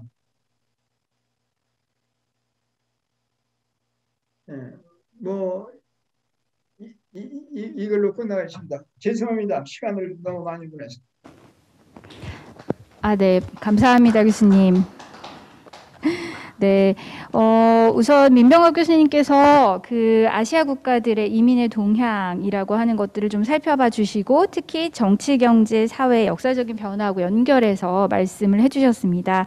특히나 이제 그 미국 유학생들의 한국 학생 비율이 가장 많다라고 하는 것, 더 나아가서 사회 경제적인 부분에 있어서의 변화들이 어떻게 연결되어지는가라고 하는 것들도 말씀을 해주셨고요. 뒷부분에 굉장히 중요한 이야기 많이 말씀을 해주셨는데 사실 그 아시안 아메리카들이 가지고 있는 그 사회경제적 지위가 어떤 식으로 분화되어지는가라고 하는 것들이 아마 자료에 여러분이 보시면은 아실 수가 있으실 것 같고요. 그리고 팬데믹 상황에서 굉장히 다양한 그 폭력이 가속화되어지는 부분들에 대한 부분들도 지적을 해주셨습니다. 저희가 이후에 질의응답하면서 훨씬 더 많은 이야기들을 또 질문으로 말씀 나눌 수 있을 것 같습니다. 그러면 한건수 교수님 여기 그 마이크가 있는 곳으로 모시도록 하고요. 두 분 선생님께 질문이 굉장히 많이 들어왔거든요. 그래서 질문 함께 나누면서 이야기 나눠보도록 하겠습니다. 우선 첫 번째 기조 발제를 해주셨던 한건수 교수님께 질문이 굉장히 많이 들어왔는데요. 그중에 한 가지 질문 먼저 드려보도록 하겠습니다. 제가 질문 들어온 거를 그냥 읽어드리도록 할게요. 발표 잘 들었습니다. 선생님의 발표를 통해 작금의 한국 사회에서 논의되는 문화다양성 담론이 어떠한 과정을 거쳐서 정책에 담겨왔는지에 대한 전후 맥락을 파악할 수 있었습니다. 감사합니다. 제가 드리고 싶은 질문은 문화다양성 정책에 관한 것은 아닙니다. 선생님께서는 발표문에서 유네스코가 문화를 독특한 정신적, 물질적, 지적, 정서적 특질들의 복합적 전체라고 정의하신 것을 언급하셨습니다. 그리고 문화가 다양한 특징의 총체라는 점 또한 인용해서 지적하셨습니다. 뒤이어 문화다양성 협약의 전문에서 문화의 다양성은 인류를 구성하는 사람과 사회의 정체성과 문화적 표현의 독특성과 다원성에서 구현된다는 점이라 지적했다는 점을 인용하셨습니다. 저는 이 부분을 읽으면서 약간의 어색함을 느꼈습니다. 일반적으로 다양성은 전체, 총체, 통합과는 일반적으로 어울리지 않는 개념입니다. 다양성을 인정한다는 것은 다원적인 사회 양상을 하나의 전체로 묻기를 거부한다는 것을 뜻하는 것이 아닐지요. 또한 총체와 통합과 관련한 부분에서 제가 잠깐만요. 질문이 굉장히 길어가지고 네.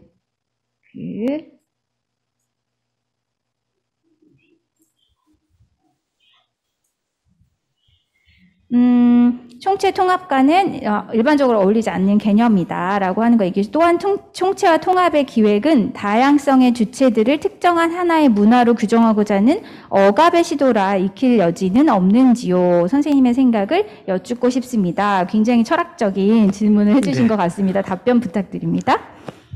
제가 이 마이크를 켜야 되나요? 그냥 예. 아마 굉장히 좋은 질문 하셨는데요. 제가 죄송합니다. 이걸 카메라에 제가 이걸 켜놨네요. 먼저 말씀드리면 제가 충분히 설명을 드리지 못했기 때문에 지금 그 질문이 나온 것 같습니다. 실질적으로 이제 그 문화 개념에서 유네스코든 뭐 다른 데서 총체, 총합 뭐 이런 얘기를 할 때 그 뜻이 뭐 유니티를 얘기하는 게 아니라 그 개념에서 포괄하고 있는 구체적인 내용들을 모두 열거할 수 없으니까 이러이러한 것들을 모두 아우른다라는 뜻으로 이제 이해하시면 될 것 같아요. 그러니까 이게 어떤 하나의 방향성을 이야기하는 것이 아니라는 거죠.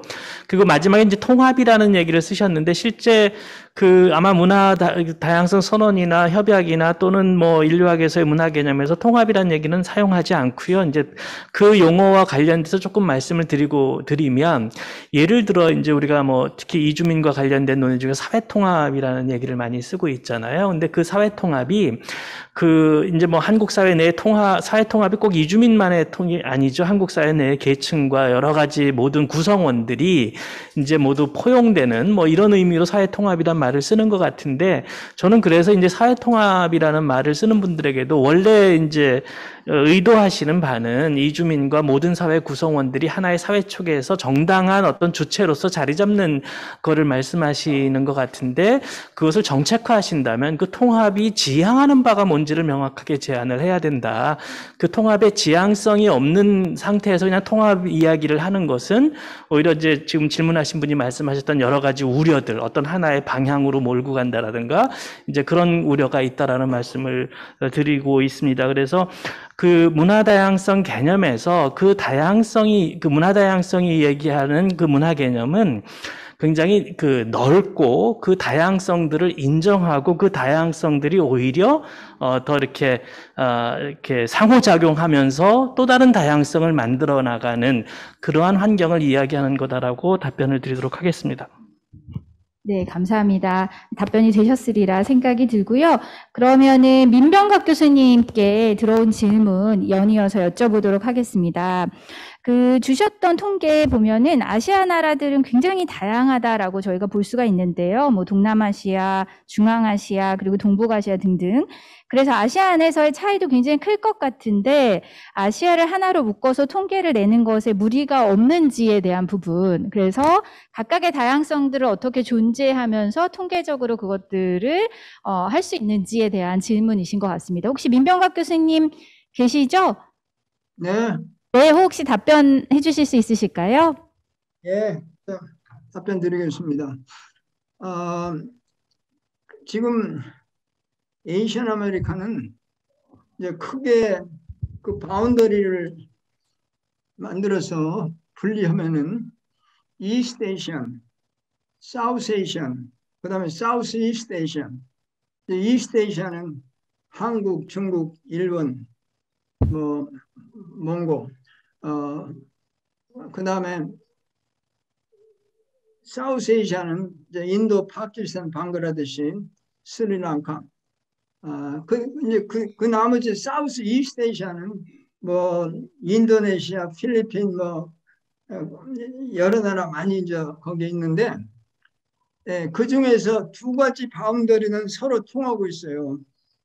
이스트 에이시안끼리. 그러니까 한국 사람들이 중국 사람은 결혼율이 굉장히 높고 또 같은 동네 살고 또 친구 삼는 것도 친한 친구가 많이 있고 이제 일본은 이민자가 별로 없고 또 한국이나 중국이 일본에 거리를 두기 때문에 이제 그렇지만 일본도 이제 하와이나 캘리포니아에서는 이렇게 한국어 결혼 많이 하고 그래서 그게 하나 바운더리고 그 다음에 이제 둘째 바운더리는 사우스 에이션 인도, 파키스탄, 방글라데시가 이제 모국에서는 서로 싸우고 그러지만은 여기에서는 음식도 같고 본래 인도에 있던 그런 색깔도 비슷하고 그래서 그 사람들끼리 이제 결혼도 하고 이렇게 뭉칩니다. 그러니까 전체를 다 이제 에이시안 통계를 내는 이유는 미국 정부에서 레이셜 클래시피케이션에서 에이시안을 한데 묶어 놓은 거예요. 예, 그래서 이제 그 통계를 딴 통계는 게 더 힘들거든요. 예. 그래서 이제 그러니까 정부가 에이시안 레이스라는 건 레이셜 디퍼런스가 실제 피지컬이 많이 있는데 정부가 그렇게 다 공문서에서 그렇게 쓰고 어느 학교에도 에이시안이 몇 프로나 이렇게 하기 때문에 그걸 따르지 않을 수가 없어요. 그렇지만 아까 말씀드린 대로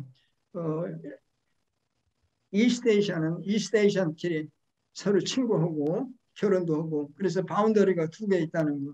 사우스 이스테이션은 어느 쪽에도 안 들고 그 사람들은 음식 같은 건 비슷하지만은 여러 가지 종교도 다르고 힌두교도 있고 불교도 있고 사우스 이스테이션은 그건 묶을 수가 없습니다. 네, 고맙습니다. 그리고 또 한건수 교수님께 질문 같이 드리도록 하겠습니다. 특정 집단의 표현이 다양성 보장이라는 명목으로 헤이트 스피치를 자행하고 갈등을 조정할 때 현재 대한민국은 이를 제재할 법과 제도가 없습니다. 그래서 상당수의 연구자나 활동가들은 차별금지법 제정이 필요하다고 주장을 해왔습니다. 발표 중에서도 말씀을 해주신 바가 있는데요. 교수님께서 생각하시는 구체적인 방안이 있을까요? 라고 하는 질문 주셨습니다. 네, 이 질문에 대한 답을 제가 충분히 못 드리면, 유네스코 아시아 태평양 국제이해교육원이라는 그 유네스코 카테고리 2 기관에서 간행한 책에 제가 문화다양성의 지금 질문하신 바로 그 부분을 중점으로 쓴 챕터가 있습니다. 이게 이제 한국 세계 시민교육 어디로 갈 것인가라는 책인데요. 이 책에서 이제 세계 시민성과 문화다양성 이야기를 하면서 문화다양성이라고 하는 것은 늘 보편성과 함께 고민해야 되는 것이다라는 것을 제가 그 챕터에서 자세하게 설명을 드렸습니다. 그러니까 다양성의 존중이라는 것이 결국 보편성이라고 하는, 그러니까 인류 사회의 공동체로서 우리가 갖고 있는 보편성이 존재하기 때문에 우리가 다양성을 이야기할 수 있는 거거든요. 그러니까 다양성을 그 자체로 어떤 기계적으로, 다양성의 존중이라는 게 기계적인 것이 아니라는 겁니다. 그러니까 보편성과 다양성이 함께 고민되어야 할 것이고, 그때 그 보편성은 소위 우리가 인류 공동체에서 살고 있는 보편적 가치 속에서 다양성의 존중이 이루어져야 된다는 것이죠. 그러니까 문화적 관행 속에 에서 과거로부터 내려왔던 수많은 어떤 현상들이, 관행들이, 그것이 오늘날 우리가 함께 살고 있는 인류 공동체 속에서 소위 그 보편성에 어긋나는, 소위 어떤 예를 들면 문화적 관행으로 진행된다는 FGM, Female Genital Mutilation이라든가 여성 인권과 여성의 몸에 대한 아주 근본적인 침해, 이런 것들이 문화적 관행이라고 해서 그것을 존중하는 것이 문화다양성이 아니라는 겁니다. 그러니까 질문하신 분이 이야기한 것처럼 어떤 혐오 스피치 같은 것도 그 혐오 스피치의 내용과 대상과 그 본질이 우리가 지금 우리 인류 사회가 함께 고민하고 공유하고 있는 보편적 가치의 위배가 된다면 그것을 다양성의 이름으로 보호해야 된다든가 정당화돼서는 안 된다라는 것이죠. 그 구체적인 논의에서 그럼 그 보편성이라고 하는 것은 그럼 어떻게 만들어지는 것인가? 사실은 이 보편성이라고 하는 것이 어떤 이 공백 속에서 만들어지는 게 아니거든요. 우리가 인류 사회에서 보편성에 대한 고민은 끊임없는 다양한 의견과 입장들이 협상하고 경쟁하는 거고, 때로는 글쎄 투쟁이란 표현은 쓰고 싶지 않아요. 우리가 이제 평화, 그러니까 어떤 그런 실천 속에서 만들어지는 것이거든요. 그러니까 우리가 인류 사회가 지금 갖고 있는 보편성 가치라는 걸 보면은 때로는 식민주의 또는 어떤 냉전 체제 또는 어떤 그 정치적이거나 또는 그 국가 간의 권력, 국제 사회에서 질서 속에서 형성되는 것이거든요. 그러니까 우리가 그 보편성이라고 하는 것 자체에 대해도 문제 제기를 해야죠. 이건 누구의 보편성이라는 것 문제. 그리고 이 세계의 다양한 주체들이 이 인류 공동체의 보편성의 논의에 뛰어들어야 되고, 거기에 토론해야 하고, 실천을 통해서 이것을 개선해 나가야 되고 협상해 나가야 되는 문제라고 봅니다. 그런 점에서 이제 우리 사회에서 최근에 이 굉장히 어떤 혐오나 어떤 우리가 다양성의 측면에서 존중되어야 되는 어떤 가치를 오히려 역으로 그것을 이용해서 혐오에 활용한다라고 하는 것은 용납되어서는 안 된다는 거죠. 그런 점에서 저는 문화 다양성의 보호와 증진이라는 이 의제와 차별금지법이 지향하고 있는 의제는 같은 그 목적과 같은 길이라는 것을 조금 말씀을 드리고 싶고, 그것이 우리 사회뿐만 아니라 국제사회에서 동일한 흐름이라는 것입니다. 그거를 조금 드시고 자세한 답변은 아마 그 논문을 좀 보시면 될 것 같습니다. 고맙습니다. 지금 그 질문 주셨던 분께서 너무 강연도 잘 들었고 답변도 굉장히 잘 들으셨다고 코멘트를 또 남겨주셨거든요. 감사를 드리고요. 이 질문하고 연결되어지는 질문을 두 분께 함께 드리고 싶은데요. 좀 전에 이제 교수님께서 지금 이제 식민주의와 냉전 체제라고 하는 것들 속에서 사실 우리 그 보편적인 측면에 있어서의 어떤 문화 다양성이 위배되고 침해되는 경우도 굉장히 많다라고 하는 것들을 말씀을 해주셨는데, 그것 중에 하나가 이제 현재 여러 가지 일어나고 있는 것 중에 혐오와 배제의 그러한 문제라고 생각이 듭니다. 특히나 이제 미국에 계신 민병각 교수님께서도 발표 자료에서 그렇게 말씀을 해주셨는데, 사실 이제 트럼프 정부가 들어서면서 아메리칸 퍼스트라고 하는 것들을 주장을 했고, 그리고 현재는 바이든 행정부에서 미중 간의 갈등이 굉장히 심화되어지고 국가 간의 패권 경쟁이 굉장히 가속화되어지는 것이 사실 우리 사회의 보편적 가치라고 하는 것들을 더욱 또 내재화하기 어려운 그런 측면으로 가져오는 것 같다라고 하는 생각이 들거든요. 특히나 이제 작년 4월에 미국 같은 경우에는 아시안 증오 범죄 방지법이 상원에서 통과되어 있는 걸로 알고 있고, 그렇지만 그럼에도 불구하고 사실은 그러한 그 법안이 통과된 것과는 반대로 혐오 범죄가 날로 증가되어지고 있는 것들이 사실 사실인 거고, 사실 교수님께서도 발표에서 말씀해 주셨던 것처럼 사실 우리 사회도 법과 제도라고 하는 것들을 만들었음에도 불구하고 여전히 그것을 분절화시키거나 지역적으로 사용하고 있으면서 좀 더 다변화되거나 저변화되거나 보편화되지 못하는 그러한 부분의 문제들이 있다라고 하는 말씀을 해주셨는데요. 그렇다라고 하면은 지금 현재 가지고 있는 이러한 문화 다양성의 보편성이라고 하는 것들을 확대하기 위해서는 어떠한 노력이 필요한 것인지, 뭐 한국과 미국, 더 나아가서는 전 세계적인 부분까지 연결해서 좀 말씀을 해주시면 좋겠습니다. 우선 한권수 교수님께서 먼저 말씀을 해주시고 민병각 교수님께서 또 같이 말씀 나누어 주시면 좋을 것 같습니다. 부탁드립니다. 네, 어려운 질문을 해주셨는데요. 저는 어떤 문화 다양성이 갖는 어떤 보편적 가치라고 하는 것을 좀 틀을, 우리가 이제 인류가 함께 살아가는 어떤 공동체라는 것, 그리고 그렇기 때문에 우리가 어느 국가의 시민이건 또는 어떤 지역, 어떤 인종과 어떤 민족에 속해 있던 간에 이제 우리의 고민의 어떤 그 영역과 어떤 축을 조금 확장해야 될 필요가 있지 않나라는 생각을 갖습니다.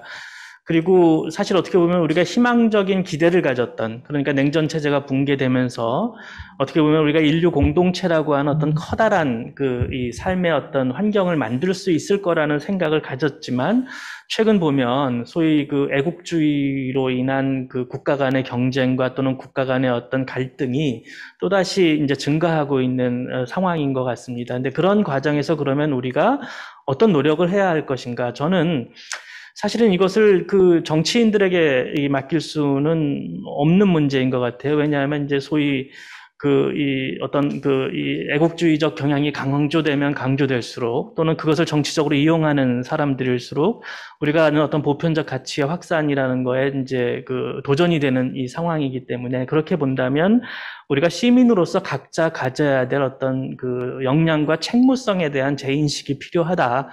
그래서 그런 것들을 좀 강조하고 싶고요. 그런 면에서 우리가 조금 더 이 비판적인 어떤 눈을 가져야 되지 않을까, 성찰적이고 비판적인 눈을 가져야 되는데, 그것은 우리 스스로의 어떤 관점, 그리고 또는 우리가 익숙한 우리의 정책, 또는 우리가 살고 있는 어떤 가치관으로 대표되는 어떤 문화, 이거에 대해서 조금은 거리를 두면서 성찰할 수 있는 자세를 갖춰야 되고, 그러한 어떤 시민의식의 어떤 성장과 확장이야말로 그것이 어떤 국가의 정책을 변화시킬 수 있고, 나아가서는 어떤 우리가 세계 공동체 속에서 각자 어떤 세계 시민으로서의 어떤 책무성과 역량을 키우는 길이 아닌가 싶습니다. 그래서 마지막으로 조금 드리고 싶은 얘기는, 이 구체적인 어떤 노력을 그럼 어떻게 해야 할 것인가? 저는 그 구체적인 노력의 핵심은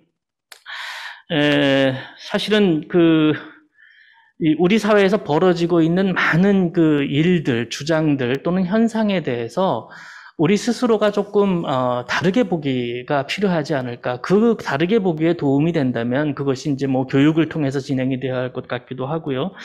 그런 면에서 특히 문화와 관련돼서 우리가 가지고 있는 문화 중심의 국가주의. 그러니까 이게 표현이 조금 애매한데요. 그러니까 이제 일종의 그 문화민족주의라고 표현을 해야 될까요? 그러니까 우리 그 어떤 자기 민족과 국가에 대한 자긍심이라고 하는 것이 자기 문화의 우월성이라는 측면으로 흐르는 것, 이것은 좀 막아야 되지 않을까. 그렇게 본다면 사실 문화 다양성의 개념과 문화 다양성의 존중이라고 하는 정신을 다른 데 요구하기보다는 내가 먼저 나에게 적용해 보는 것이 필요한 것 같습니다. 그런 면에서 이 갈등 구조의 이 확산이 사실은 어쨌든 뭐 우리가 노력을 통해서 이 갈등 구조의 확산을 좀 막아야 되는 것이고, 그 막는 길에 있어서 중요한 것이, 저는 그 문화 다양성을 무슨 타자를 배려하고 그들을 내가 받아줘야 하고 도와줘야 하는 어떤 그런 온정주의적 시각이 아니라 내 스스로가 나야말로 다양성의 주체이자 다양성의 수혜자라는 생각을 가질 수 있는 사회를 만드는 것이 중요한 것 같습니다. 고맙습니다. 혹시 민명각 교수님 이 질문에 대해서 같이 함께 해주실 말씀 있으시면 좀 부탁드립니다. 네, 지난 50년 동안 미국 사회는 두 가지 때문에 크게 바뀌어서 특히 성평등, 인종평등 개념이 아주 크게 증진되었습니다. 그런데 이제 그렇게 만든 것이, 하나는 안으로 소수 인종이나 여성들이 이제 그 소위 아이덴티티 폴리틱스라고 특히 이제 학교나 특히 대학에서 자기들 권리를 주장하고, 그래서 전부 에이시안 아메리칸 스터디 프로그램, 아프리칸 아메리칸 스터디, 히스패닉 프로그램, 네이티브 아메리칸, 그래서 안으로의 소수인종 운동 때문에 이제 법안이 많이 바뀌고, 둘째는 또 이민자가 대량 들어와서 그 사람들을 수용하기 위해서 불가피하게 그런 다민족 문화를 강조하고, 이런 관계로 미국 그 체제가 굉장히 바뀌었어요. 다문화주의를 아주 강조하고, 소수민족에 대해서 무슨 여성에 대해서 말을 함부로 쓰면 안 되고, 그런 포리티컬 코렉트니스가 굉장히 강하거든요. 근데 이제 백인들이 지난 50년 동안 일어난 거, 이제 특히 이제 성공하지 못한 백인들, 대학을 안 나온 사람들은 이제 반동으로 대학을 나왔으면 다 그런 걸 배웠기 때문에 그렇게 못하는데, 이 사람들은 그런 걸 안 배웠고, 이제 근데 자기 땅에 와서 다 이게 에이시안이고 좋은 잡도 차지하고, 이제 정치에도 참여하고 이래서 힘을 키우니까, 그 트럼프나 그 사람을 지지하는 그런 세력들이 다 대학을 안 나오는 백인들이에요. 그리고 또 흑인들도 이제 못 사는 사람들은 자기는 오래전에 와서 이렇게 됐는데 아시아는 금방 와갖고 바뀌었으니까 반감이 많습니다. 그래서 이제 그런 피지컬 바이오런스, 지난번에 에이시안이 받은 게, 에이시안은 주로 한국 아니면 중국 사람은 그 사람들은 에이시안으로 알아요. 이제 필리핀계나 인도계는 조금 검어 보이고, 그래서 티피컬 에이시안은 이스트 에이시안이다. 근데 또 그쪽에서 제일 잘하고 있으니까 질투가 많고, 그런 거로 지금 미국에도 이게 큰 문제죠. 계속 사회를 이렇게 바꾸는 거에 대해서 굉장히 억울로, 이건 내 땅인데 지들이 와서 이렇게 바꿔놨다고 억울하게 생각하고, 그래 이제 반발로 이제 범죄하고, 그러니까 일부가 반항하고 있는데 사실 바뀐 건 말도 없이 바뀌었어요. 그리고 흑인 동상 같은 거 그런 걸 세우고 백인 동상을 다 부셔버리고 저 콜럼버스 동상도 LA에서 4년 전에 부셨어요. 왜냐하면 인디안을 많이 죽였기 때문에 콜럼버스 백인들이 미국 와서 그래서 그건 뭐 엄청나게 달라졌어요. 그러니까 이제 일부가 백인 우월주의자가 반항하는데 그게 뭐 지금 법적으로 바뀌었기 때문에 그 사람들이 감방 가야 되고 크게 반항할 수 없어요. 네, 교수님 감사합니다. 그리고 또 굉장히 중요하게 들어온 질문이 하나 있어서 한권수 교수님께 질문 드리도록 하겠습니다. 유네스코 문화유산 등재 관련 한일 갈등의 수위가 굉장히 높습니다. 아시겠지만 글로벌 시민사회가 일본과 위안부 관련 유네스코 등재를 추진하자 일본이 맞불을 놓았습니다. 때문에 문화유산 등재 관련 절차 자체가 변화했고 지금 사도강산 논란도 이러한 흐름 위에 있습니다. 역시 국가 간 문화다양성 추구라는 기본 원칙이 여전히 강력한 국가 간 위계와 제국주의, 식민주의 유죄와 어떻게 병립할 수 있을까라고 하는 게 굉장히 큰 고민인데요. 여기에 대해서 어떻게 생각하시는지 답변 부탁드립니다.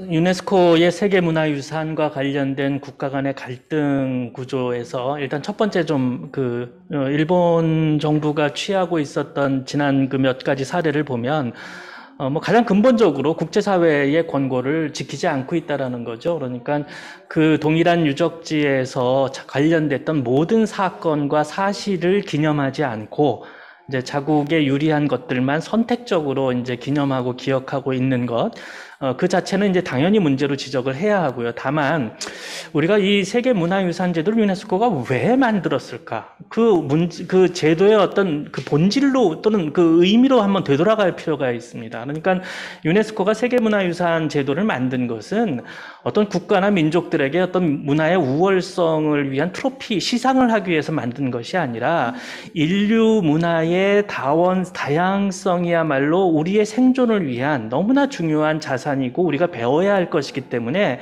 함께 보존하자는 거예요. 그러니까 이건 특정 국가나 특정 민족의 소유가 아니라 인류 사회가 함께 지키고 함께 보호해야 될 유산이라는 거죠. 그것이 애초의 의미입니다.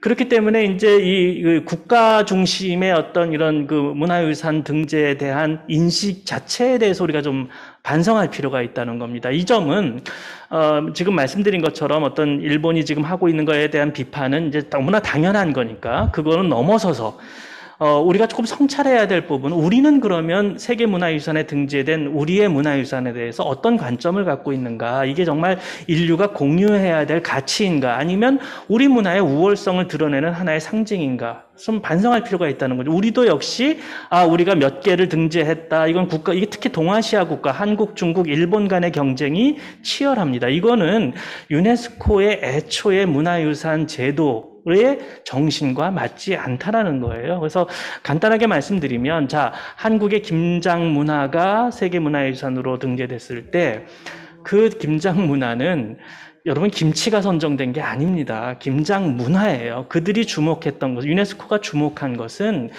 이 겨울에 신선한 야채를 공급받지 못하는 그런 지리적 환경 속에서 한민족이 만들어낸 김장 문화는 이건 문화의 혁신이라는 겁니다. 그리고 이 문화의 혁신인 이 김장 문화에는 무엇이 들어있느냐면 공동체성과 나눔의 정신이 들어있다는 거예요.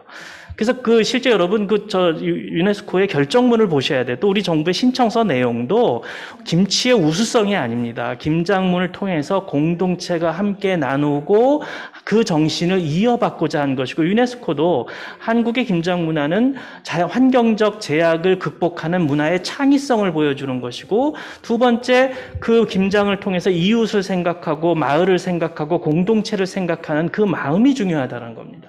그러니까 인류가 이 유산을 함께 지키자, 이 아름다운 문화의 혁신성과 두 번째 공동체를 지향하는 이 정신을 우리 인류가 함께 지킬 때 인류에게 굉장히 중요한 자산이 된다는 거예요.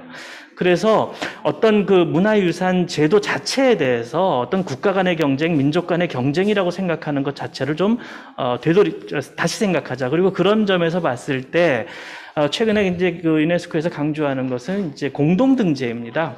이게 어떤 민족이 전 국민국가 체제에서 흩어져 살고 있잖아요. 그리고 뭐 우리의 줄다리기 같은 경우도 이 쌀을 재배하는 농경 문화에서 공통적으로 나타나기 때문에, 그래서 이 줄다리기는 한국이 단독 등재한 게 아니라 쌀 재배하는 지역에서 유사한 전통을 갖고 있는 동남아시아 국가들과 함께 등재를 했어요. 그래서 이런 것이 오히려 문화유산 제도의 정신을 존중하는 것이 아닌가. 그런 정신을 우리도 생각하고, 그런 면에서 이제 일본이 보이고 있는 최근에 어떤 그 유적지와 관련된 모든 그 사건과 진실들을 자기들이 선택적으로 취합해서 선택적으로 기억하고 선택적으로 기념하고자 하는 그 행동은 세계문화유산 제도 자체의 정신에 맞지 않는다라는 점을 좀 말씀드립니다. 네, 고맙습니다. 질문이 굉장히 많이 들어오고 있어가지고 저희가 제한된 시간이라서 몇 가지 질문만 추려서 이제 마무리를 좀 해보도록 하겠습니다. 민범갑 교수님께서 아까 전에 이제 설명을 약간 해주시기는 하셨는데 조금 더 풍부한 설명을 요청하시는 질문이 있어서 질문 드리도록 하겠습니다. 우선은 그 미국의 인구 범주와 방식에 대해서 오랫동안 많은 분들이 지적을 많이 해왔는데요. 예를 들면 백인은 피부색, 아프리칸 아메리칸은 노예제의 역사, 히스패닉은 언어, 실제 서구 제국주의의 역사, 그리고 에이시아는 지역을 함의한다라고 할 수가 있는데요. 사실은 다양한 인종, 민족을 이야기하면서 정작 감추어지는 혹은 강화되는 역사, 이에 기반한 자기적 구분의 문제점을 조금 더 설명해 주시면 좋을 것 같다라고 하는 말씀해 주셨거든요. 거기에 대해서 답변을 간단하게 해 주실 수 있으실까요? 민병갑 교수님?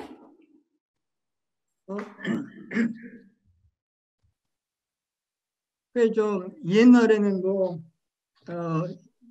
특히 1910년, 20년 이때는 완전히 백인 우월주의였고 전혀 멀티컬처럴리즘도 없이 앵그로 컨포미티라고 앵그로 섹셔널리즘으로 영어 가르치고 그런데 이제 지금 아주 아까 말씀드린 대로 소수민족 운동 안으로 밖으로 이민자가 들어와서 거기에 적응하기 위해서 법적으로 많이 바뀌어서 지금은 그렇게 백인들 우월주의 그런 식으로 하면은 정치적으로도 문제가 많이 되고 법적으로도 위반되기 때문에 문제가 될 수 있고, 그래서 사실 지금은 에이시아는 지금 아주 살기 좋은 거죠. 그런데 이제 흑인이나 히스패닉은 경제적으로 아주 힘들기 때문에 미국 복지국가가 아니기 때문에 빈부차가 많이 있고, 그래서 히스패닉이나 아프리칸 아메리칸, 아메리칸 인디언이나 이런 쪽은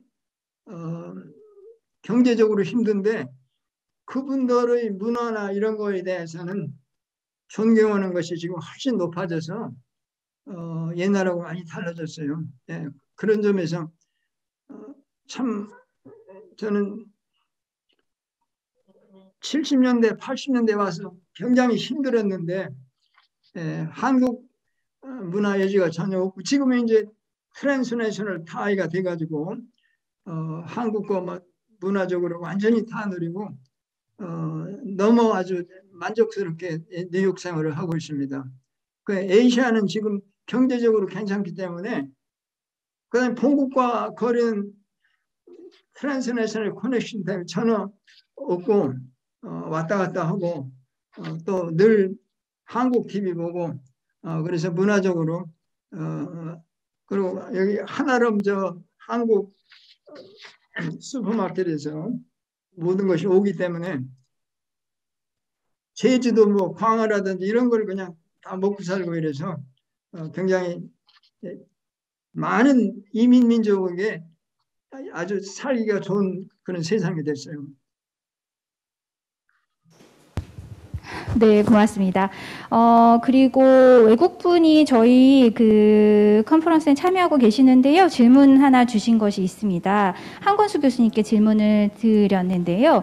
한권수 교수님께서 이제 국제 규범이나 저희가 이제 법률 제정 관련해서 이제 유네스코의 정책 관련한 거 굉장히 강조를 많이 해주셨는데 그 부분에 대해서 이제 질문을 해주신 거거든요. 그래서 미국과 시민사회 그리고 한국의 시민사회에서는 굉장히 중요한 역할들을 해오고 있는데 우리나라에서 왜 이렇게 그 멀티컬처럴리즘 관련해서 이렇게 유네스코와 관련한 부분들에 의존을 하고 있는 것인지 그것이 또 어떠한 경험적 배경이랑 연결이 되어지는지라고 하는 것들 좀 질문해 주셨거든요. 그래서 답변 부탁드립니다.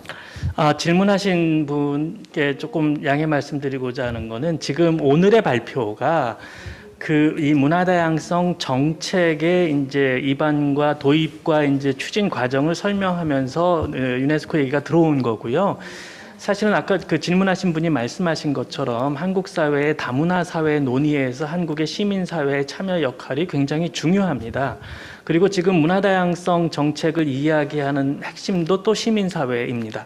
그리고 시민사회에 계신 분들이 지금 우리 사회가 지난 20년간 다문화 사회를 만들기 위해서 노력해왔던 여러 가지 정책들의 한계, 문제점, 이거는 다문화주의나 다문화 사회 정책의 일반적 한계와 정책이 아니라 한국의 현장에서 벌어졌던 일들을 검토해 보니까 이게 조금 우리가 그 다문화주의의 어떤 이야기가 완전히 다 들어와서 적용되는 것이 아니라 이게 왜곡되고 또는 좁혀지고 이러한 문제점을 경험하면서 이걸 어떻게 해결할까? 이 다문화 사회 정책이 좀 더 개선될 때 우리가 어떤 정책적 아이디어나 의제를 더 발전시켜야 될까의 고민 속에서 문화다양성 개념과 정책이 들어온 이 맥락이 있는 겁니다. 그러니까 말씀드렸듯이 2000년대 지난한 과정에서 이주 노동자를 지원하고 결혼 이민자를 지원하고 다문화 가족의 문제를 이슈화하고 이거를 해왔던 시민사회의 노력 속에서 그 맥락 속에서 지금 유네스코의 다문화 개념과 문화다양성 정책 얘기가 지금 논의된 거지 그것만이 한국의 다문화 사회 정책이라든지 또 현재 어떤 정책 의제들을 다 포괄한다는 게 결코 아니거든요. 그러니까 그거는 한국 사회에서 이제까지 논의된 맥락을 좀 이어보시면 그거에 이제 최근에 우리의 고민의 한 축이라는 점을 좀 이해해 주시면 고맙겠고 그리고 이제 다문화주의에 대한 많은 논란이 한국 사회에서 진행되고 있어요. 그리고 그 안에서도 다문화주의를 또 분류하고 내부적으로는 학자들마다 굉장히 다양하거든요. 근데 대부분 글들을 보면 그 중에 뭐 한두 가지만 가지고 자꾸들 얘기를 해요. 그래서 어떤 분들은 다문화주의다, 이제 실패다. 그 다음에 이제 뭐 유럽에서는 상호문화주의 얘기한다. 뭐 이런 얘기들을 많이 하시는데 사실 다문화주의 안에 이론가들도 보면 그 넓은 스펙트럼 속에서 뭐 비판적 다문화주의 얘기하시는 분들 얘기는 뭐 그 상호문화주의든 그것이 뭐 시민통합 그 얘기든 그런 논의들을 다 포괄하고 있거든요. 근데 이제 또 이런 얘기를 하시는 분들은 다문화주의는 기계적 상대주의고 도덕적 상대주의고 뭐 이렇게 몰아붙인 다음에 자기 얘기를 하시는 경향들이 좀 있어요. 그래서 이런 논의들이 한국의 학계에서도 굉장히 많이 논의돼 있고 시민사회에서의 논의도 이걸 다 수용하고 포괄하고 발전시키고 있습니다. 그래서 오늘 드린 말씀은 굉장히 제한된 맥락에서 드린 말씀이다라는 점을 이해해 주시면 고맙겠습니다. 네, 고맙습니다. 두 분 말씀 너무나 감사하고요. 마지막으로 한 30초 정도만 마무리 발언을 해주시고 그리고 저희가 마무리하려고 합니다. 이제 코로나가 계속 장기화되면서 사실 사회적 갈등이나 특히 이념적 갈등, 뭐 민병학 교수님도 말씀하셨고 교수님도 말씀하셨고 사회경제적 지위에 따른 갈등들이 계속적으로 심화되고 있는데 그렇기 때문에 훨씬 더 불평등이 많아지면서 비가시화된 목소리들이 수면 위에 드러나지 않는 경우들이 많은 것 같아요. 그런 일들을 위해서 학자들은 또 어떠한 실천적 노력이 필요한지라고 하는 것들 좀 간단하게 마무리 발언으로 부탁드립니다.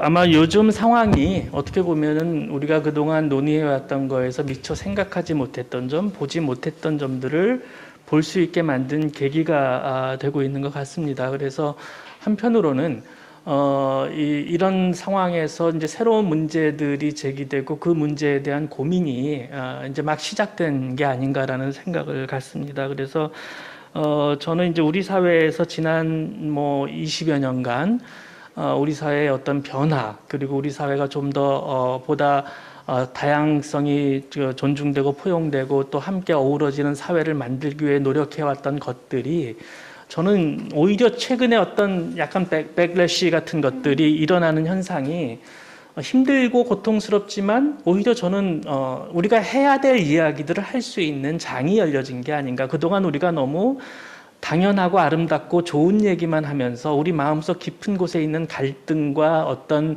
불일치와 이런 문제들을 꺼집어내지 못했던 게 아닌가. 이렇게 드러난 상황이 오히려 저는 문제를 해결할 수 있는 시작점이 된 것 같아요. 다들 마음속에 담아두고 이야기하지 않는 것보단 이야기함으로써 우리가 여기서 치열한 논의와 토론과 또는 어떤 사회적 실천들을 통해서 이 문제를 또 한 단계 더 극복해 나갈 수 있는 계기가 아닌가라는 생각을 갖습니다. 그리고 한 가지 이런 식으로 비대면 회의가 아쉽기도 하지만 그렇기 때문에 오히려 좀 더 또 이것이 많은 사람들의 의견을 모으고 논의를 소통할 수 있는 또 다른 장이 열린 것이 아닌가라는 그런 긍정적인 생각도 합니다. 네, 고맙습니다. 민병각 교수님 마지막 발언 부탁드립니다.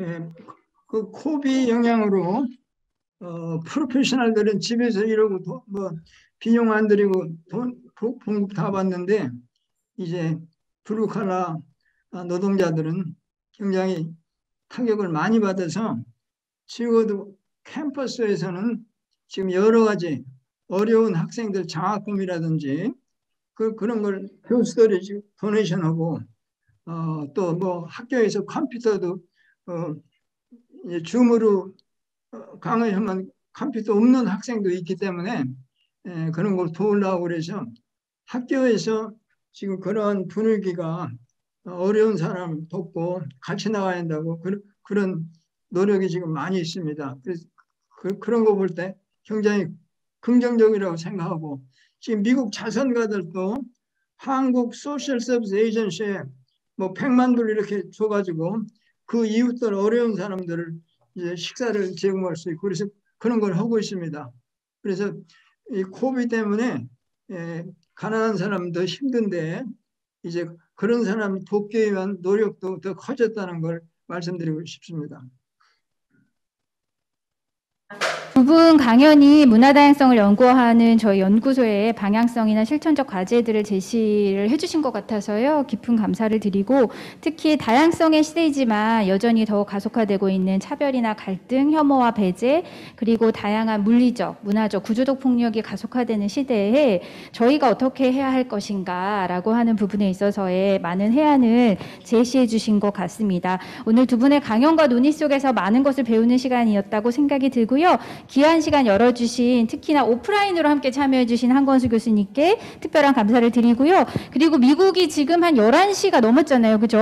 11시가 넘은 이 시간까지 함께 해주신 민병각 교수님께 깊이 감사드립니다. 그리고 특히나 저희의 강연과 질의응답 이렇게 함께 참여해주셔서 온라인으로 함께 참여해주시는 분들께 깊이 감사드리고요. 특히 동시통역해주셨던 선생님들 이게 쉽지 않은 일인데 또 말을 빨리 하시는 분들도 계신데도 불구하고 동시통역을 완벽하게 해주신 분들과 기술 지원과 실무 지원을 해주신 크고 작은 모든 손길에 깊은 감사를 드립니다. 그럼 저희 주제 강연 세션은 이것으로 마치도록 하겠습니다. 모두 감사합니다. 감사합니다.